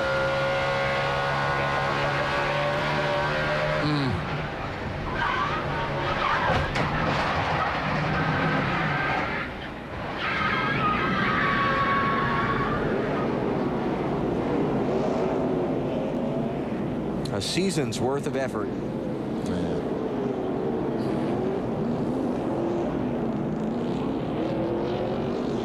See that finger point down? Yeah, we're coming in now. Get in here and let's get some tires. And that wasn't really anybody's fault. I mean, these guys were racing, and they were racing close, and Earnhardt Jr. thought he was clear, and he wasn't. And that's just guys racing hard with less than 15, 20 laps to go. Carl Edwards, radio traffic just afterwards, a moment ago. Car tried to squeeze us in the wall, boys, and he lost. Sorry about it. Sorry, I lifted a little bit, and he just kept coming. I got pinched. That's Bobby Hudson, the spotter, and then Carl Edwards afterwards. Yeah. Yep. And so, Earnhardt Jr. I'm sorry, but I was just going to say, Alan, if that was, you know, lap 20 or 30, I'm sure Carl would have probably lifted more. But it wasn't. It was 15, 20 to go. And next weekend, the excitement that has been this chase for the Nextel Cup moves on to the Valley of the Sun. It's NASCAR Busch Series Racing, Saturday, 3:30 Eastern on NBC, presented by Energizer. And next Sunday, 3 p.m. Eastern, NASCAR Nextel Cup Racing from Phoenix, presented by Subway. We'll start with Discover Card Countdown to Green. So Earnhardt Jr. was 2 points from taking the championship lead earlier. Now that he's sitting on pit road getting crash damage repaired, we check our championship standings. It's not going to be pretty. And find Kurt Busch still in command. And this time by 62 points over Junior. Busch is smiling right now, big time. And Junior is losing more points because he's still sitting on pit road trying to repair the damage. We got Casey Kane and Burton. Did not pit, correct? That would be my guess. And then Nemechek took 2. But the Casey Kane, he's been unable to get his car started on these restarts. So yes, you are correct. I was just checking my notes to be sure. You are correct. So the Nemechek is going to be the guy to watch out, I think, on this restart, because he's got the 2 right sides, and his left sides aren't that old. And what of Mark Martin? And Mark's going to have to get busy. Oh, there goes. Is that Jimmy Johnson? Yes, sir. Jimmy Johnson on the outside, so caught Nemechek sleeping a little bit. And he's going to take this spot behind some slow cars. And he's going to go up against it. That's Casey Kane. Trouble again on the restart. Just can't get it going. They thought maybe if he stayed in front, he could, but he couldn't. And boy, they're stacking up behind him. What a mess. Jimmy Johnson for the lead on Jeff Burton. Blocked in there, and look at this Carl Edwards coming up on the outside. And he's got it. Well, he had a good run. And Michael Waltrip is tail end of the lead lap. He wants to stay in front of these guys in case the caution comes out. Oh, who's got damage? Is that Burton? Burton again, smoking a left running. Done that a couple times on these restarts. New leader, Jimmy Johnson. But Carl Edwards to his outside. 15 cars there. Carl just drives up on the outside of it. Oh, this is getting busy here. Oh, man. Wow. Look at that, man. Wow. How good is this? That is cool. I don't even know what to say. I'm just holding my breath. Look at Mark Martin down on the bottom, right behind Jeff Burton. Oh, Burton gets a little bit loose. Slides up the racetrack. Yikes. Yeah, Burton got big time loose getting off the 2 there. Mark Martin was right on his bumper. So Mark Martin through, what is that, to 3rd. Does he have enough time after dominating this race to catch Carl Edwards and then Jimmy Johnson? It's going to be tough. Go, man. Go get him. As Pat Tryson tell him, you got 7 to go. Pat? BP, you heard Pat Tryson cheering Mark Martin on. After the pit stop, Mark came on the radio very quietly and said, we made a huge mistake. We should have stayed out. Pat said, no, we have enough time. You can get him. Get up on that wheel, Marty. Dale, bad news for the Dale Earnhardt Jr. team. Matt, Tony Eury Sr. just proclaimed their race done. Dale Jr. will drive around on the apron for 1 lap and pull it in the garage and park it. Their second straight DNF. Mark Martin underneath Carl Edwards for second spot. And that is the Dale Jr. car that they race by at top speed, making that limping lap around to the garage. Boy, Mark wants a shot at Jimmie Johnson. Well, he does. And he's going to get it, I believe. You're seeing Junior limping around the racetrack. Man. That hit the wall. 5 to go, bud. Go get him, man. 5 to go. P2, go get him. 9/10 of a second behind Jimmie Johnson. That's not much. As good as that 6 car is working. Once you catch him, though, you got to get past him. Jimmie Johnson leading this race for Hendrick Motorsports. Bill? Closing laps, Alan, and everyone was wondering, would a Hendrick Motorsports team be in contention near the end of the race? On Friday, in their press conference in the media center, Jimmie Johnson talked about Rick Hendrick. He said, in extraordinary circumstances, extraordinary people do extraordinary things. Now, Johnson trying to do something special for all the people at Hendrick Motorsports and take the family to victory lane. Oh, he better flip that mirror up. Mark Martin is coming. He's closing on the 48 car. He may run out of time. There may not be enough laps. He's all yours. Go get him. I don't know. He Faster that lap. He's a 1 flat. He's all yours. Get him. 2 or 3/10 of a second faster every lap. Johnson wide in turn 1. He drove her down in the corner just a little bit too deep, trying to get a little bit more. It wasn't there. Mark Martin with desire of his own at 45 years old, already announced that next year will be his last year of Nextel Cup racing, wants the championship badly, wants the victory badly. Jimmie Johnson carrying the emotion of an entire organization with him. What it would do for them if he can win this race today. 2 laps to go in Atlanta. Jimmie Johnson, there he goes, burying a tire in the fender again, but Mark Martin right on the white line.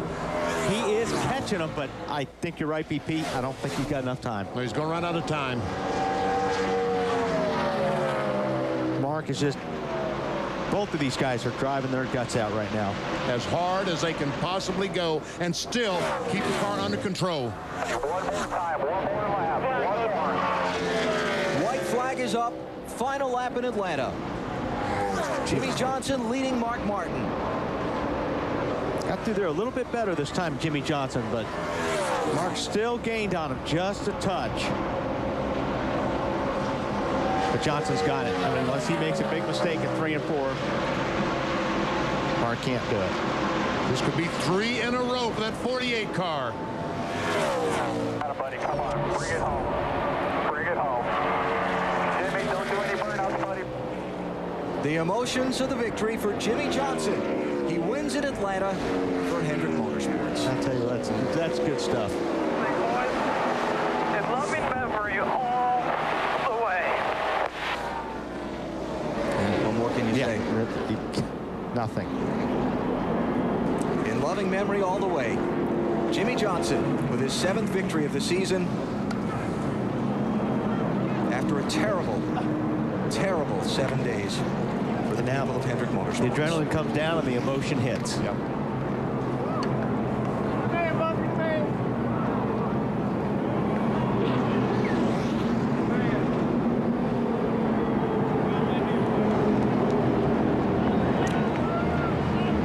Let it go, Chad. It's okay.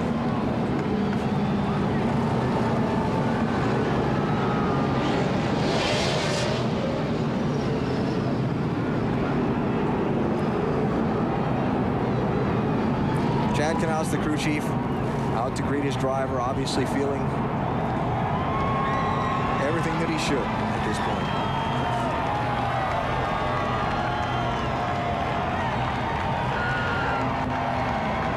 Just an emotional day down here and an emotional victory. You brought Rick Hendrick and Hendrick Motorsports back to victory lane with Jimmie Johnson behind the wheel, Chad. This has been the hardest week of my life. Dealing with the loss that we had and trying to get back to the racetrack and do the jobs that we've got to do and do what it is that Mr. Hendrick loves the most, and that's racing. And for us to try to put all that stuff behind us and do what it is that we need to do was just, it was hard, but we did it for him, and we did it for the love of Rick and Linda and the rest of the Hendrick family and the Turners and Liz and Dick. I mean, just absolutely, it's absolutely amazing. You know, poor Scott, it's just awesome. Seems like it was meant to be. That's the man that did it right there. He just, I don't know if it was meant to be or not, but I guarantee you, Randy Dorton, it wasn't just his engine under the hood today.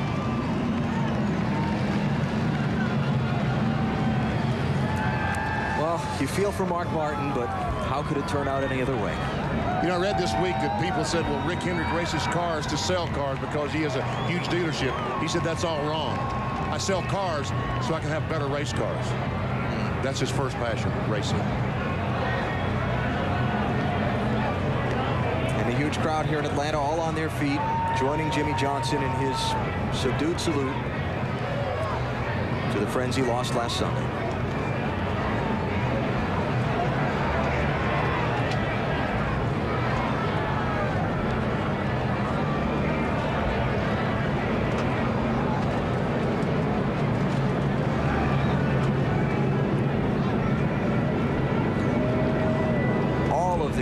Motorsports teams beginning to make their way towards victory lane. Bill? And just talking to some of the crew chiefs from Hendrick Motorsports this morning, that was the plan long before the race ever began. And as we talked about on Discover Card to Green, you can call this an organization or whatever, but you know, the people in the garage know this is a family. So this will be a family reunion of sorts here in Victory Lane. And I can assure you there are already a lot of hats on backwards in here. And this will be something to watch.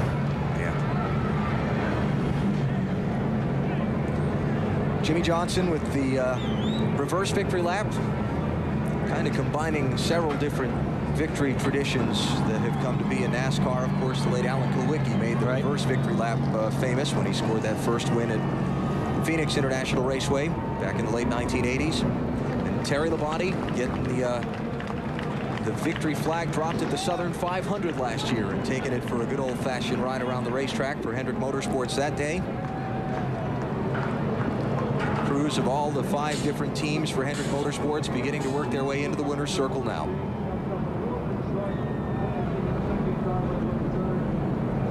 Nothing else. Jimmie needs a lap to gather himself, just to gather the emotions.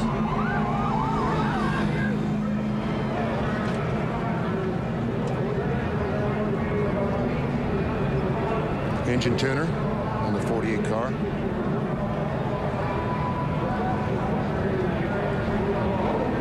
Well, we said several times throughout the weekend that part of the way the NASCAR community helps itself heal is by coming back to the racetrack and going racing. And as difficult as this week has been, what a moment this will be for all these Hendrick Motorsports family to join together here in a moment around Jimmie Johnson and that checkered flag and send their thoughts and their love to those that they lost.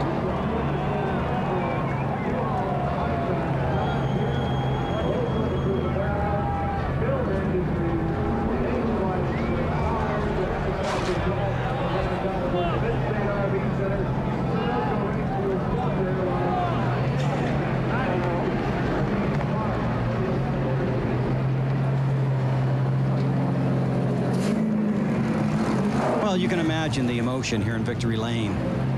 A lot of these people have spent Thursday morning and then Thursday afternoon at memorial services.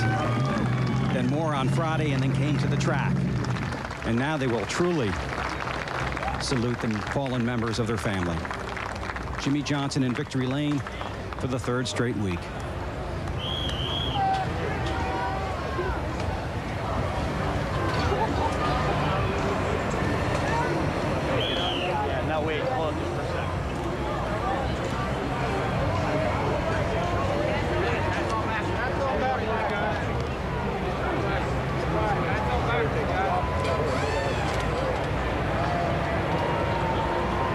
Jimmy taking just a second, and he's not the only one that needs some time to compose himself in victory lane. Here's Chad Knaus, his crew chief. Said this morning, we just want to be there at the end. We have a top 10 car. We'll work on it all day. We want to be there at the end, just like at Charlotte.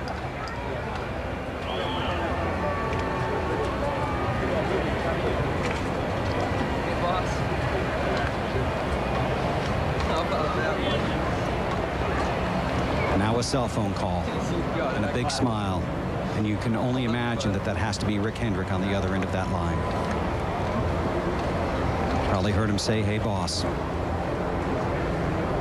Ken Howes handed him the phone. Ken, a long time Hendrick Motorsports member of the family.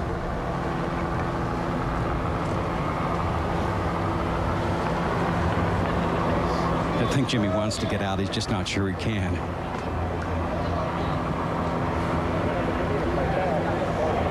A deep breath.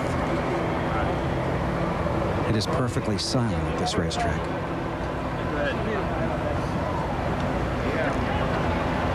Until now.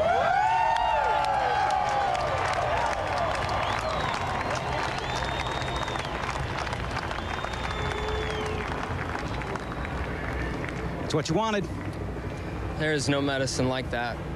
It doesn't change anything, and we don't get back our friends that we've lost. But it sure makes it feel better to do something like this, and it's just unbelievable. As you can imagine, lost for words, and I just don't even know where to start. I got to thank my crew guys, everybody at Hendrick Motorsports, to have such a difficult week, to be able to bounce back and to do this.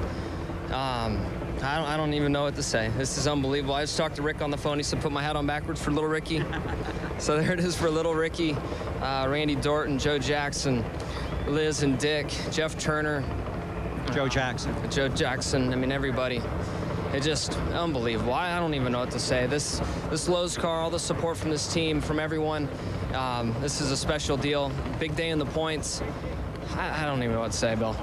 So can I ask you about restarts then? Just tell me about restarts, because you had a few of them that were pretty exciting today.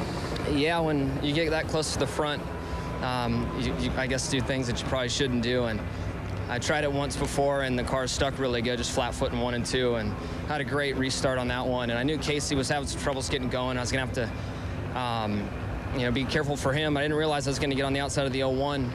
And then I had to be 3 or 4 wide up against the wall, and I just kept my foot in it. And that 6 car was coming behind you. 6 car was coming, but I had 10 angels riding on this race car. And feel bad for Mark, dominant car, but things happen for a reason. Unfortunately, the event's what happened. God had a bigger plan for them, and there's a bigger plan for this Hendrick team here today.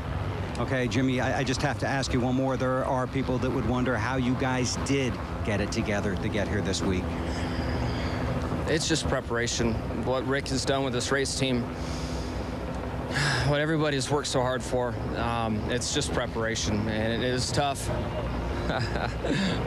It was tough, but it's all preparation. It's this guy, it's those guys. See those guys over there? They have their hats on, but that one's named Vickers and one's named Gordon.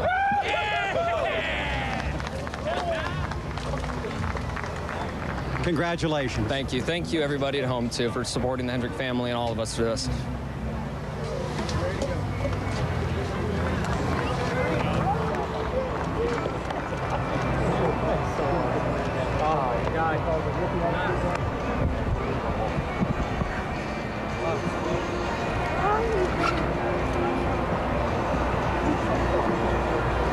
Proud of you, buddy. Proud of you. How's he doing? There he is. Thank you. Thank you. Is that awesome?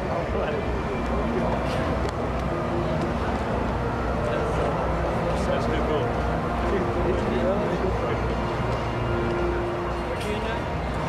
Coming to you.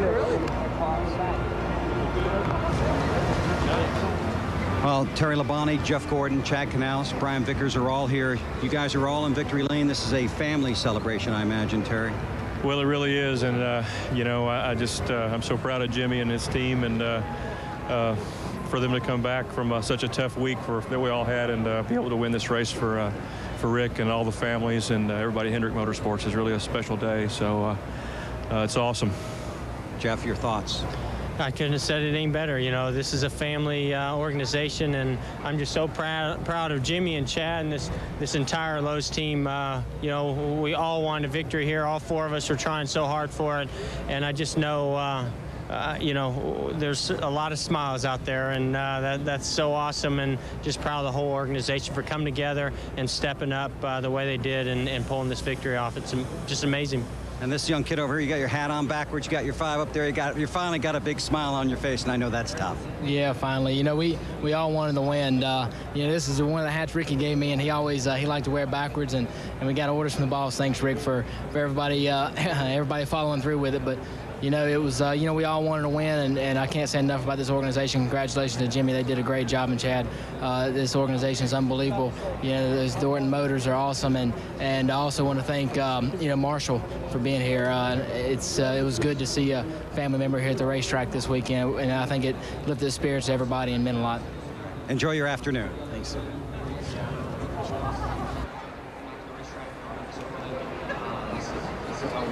A family celebration in Victory Lane for Hendrick Motorsports after Jimmie Johnson wins today here in Atlanta. As for the championship with 3 races to go, it is a good day for Jimmie Johnson in the championship, as his 3rd straight win moves him to 2nd in points behind Kurt Busch. And with 3 races to go, 59 points. You can make that up easily. Yeah. 6th or 7th can make that up. Short time ago, Dave Burns spoke with Dale Earnhardt Jr., who was involved in the late crash. DJ, you came in running well in the championship. Tough way to end today, wasn't it? Yeah. We're just trying to, you know, race for the win there. I think I come up on Carl and turned myself into the inside fence there and tore my car up, but we had a good car. Kind of sucks to lose all them points, but it wasn't. I don't think it was Carl's fault. I came up on him, I think. DJ, what does this do to your chances now? You had a chance to capitalize, but lost a big opportunity. Well, I really ain't worried about it. I mean, we just, you know, we wanted to win today, and that's what we was trying to do. So, I mean, we could have gained a lot of points, and it'd been nice, but it's hard to race like that, you know. When my car was really good there at the end, and I had good enough car to win, so I was trying to get up there and win it. Thoughts of Dale Jr. on his finish today of 33rd place. Chevrolet congratulating Jimmie Johnson and the entire Hendrick Motorsports team for our Chevy winning moment. Johnson's win today in a Monte Carlo. No cars dominated Cup racing like the defending manufacturer's champion Chevrolet and American Revolution. You're going to have a wide-angle lens for this victory shot because there are a lot of family members to get in the picture. 4 teams from Hendrick Motorsports, all PBR bull riding coming up next here on NBC as soon as we're done with our coverage of NASCAR. That is immediately following our wrap-up of things here. Stay with us for that. Mark Martin spoke with Matt Yoakum a few moments ago. And Mark Martin finished 2nd. Mark, did not beating the 99 off-pit road cost you the win, or was it that caution? No, that might have cost us a shot, but that wasn't it. Bad pricing was a sitting duck. If we pit, they stay out and win. If we stay out, they all pit. You know, it was such a short amount of cars on the lead lap. Pat couldn't make the right call. We were beat right there, but I'm not sure we needed to have a caution there. There wasn't anything on the racetrack, and there wasn't anybody on the racetrack. And if there was a car on pit road, they should have pushed it off. But, you know, congratulations to Chad Knaus and to Jimmie Johnson. They earned that one, and they deserve it, and we run 2nd. A great day for this team, though, points-wise, back in this title fight. I'm not racing for points right now. I want to win. But, you know, my team gave me everything. No one on my team cost me this race. You know, this was a team effort, and circumstances cost us this race. There's no one's failure. It's just that when you're leading, you know, if we would have pitted, we would have got beat. And if we stayed out, everybody pits. I mean, that's just how it was going to go. They knew that they had to beat us, and so they had to do whatever we didn't do. They had the dominating car today, led 227 laps. Mark Martin scores his second place finish in this chase for the Nextel Cup. Tony, ninth today with what you were battling with the race car. I know you're not satisfied with that, but what does that outcome mean? Means we still need to be better than what we are, but I'll tell you what, the one thing that's consistent that you never have to doubt is the commitment of this Home Depot team and Zippy and the guys. You know, we got kind of stuck there when we were a lap down. We were the first car on the lead lap side, and you know, we made the same mistake Mark did. We should have came in and got tires, but you know, we got a caution and got him back, and you know, at least got back and ended up the first car a lap down. But we just missed it today.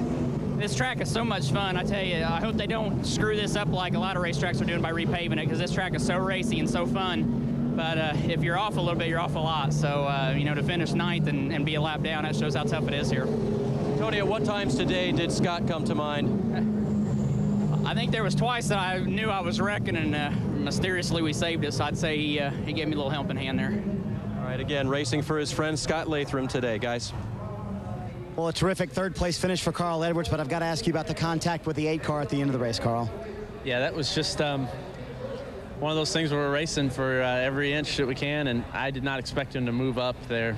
We were overlapped a little bit, and he came up, and I thought, oh, don't do that, don't do that. And I lifted a little bit and not enough, and he ended up crossing over my bumper. But another inch or two, and he'd have been all right. I feel terrible for those guys. They had a great run all day, and I had fun racing with them. Hopefully he'll still have me over his house to race go-karts sometime, but I got to thank World Financial Group for coming on this week, and I just have to say it's an honor to finish third behind Jimmie Johnson and Mark Martin. That was a good run for us. In his 10-race Cup career, this is his best ever finish. Final results on today's Bass Pro Shops MBNA 500 at the Atlanta Motor Speedway. Jimmie Johnson with his 3rd straight win. Last time 3 straight Cup races for one. Jeff Gordon, the last 2 of 1998 and the first one of 1999. And Casey Kane will come home in 5th spot. Just could not get his car on the restart, struggled. See the drivers highlighted in yellow being the 10 contenders for the Nextel Cup, and you're going to see a lot of them down toward the bottom of the finishing order. That was the story of the day besides the Jimmie Johnson win. Like Stuart said, when you're a little bit off here, you're a lot off, really. And a lot of these guys had a long day. You need 3, 4, 5, 6 laps down. That's struggling with the race car. And Jeremy Mayfield is not the last top 10 contender to be highlighted. There we see Junior, Gordon, Elliott Sadler, and we aren't through yet. Yeah, the man who led the championship starting today hasn't shown up yet. There you go. You got to go all the way to the bottom, just about. Kurt Busch. So Kurt Busch with a 42nd place run in the championship standings with 3 races to go. Things have tightened up considerably. Yeah, I think that BP, there's like 6 guys there. The way it is now, still have a shot. We go to Phoenix and have the same kind of situation. We might get 7 or 8 guys involved in this chase for the Nextel Cup. And so next weekend, it's on to Phoenix. Saturday, 3:30 Eastern on NBC. NASCAR Busch Series Racing presented by Energizer. And next Sunday, 3 Eastern, Nextel Cup Racing from Phoenix presented by Subway. We start with Discover Card Countdown to Green. And coming up next, Man vs. Beast as the PBR returns to NBC. Jimmie Johnson scores a victory for Hendrick Motorsports today here at the Atlanta Motor Speedway.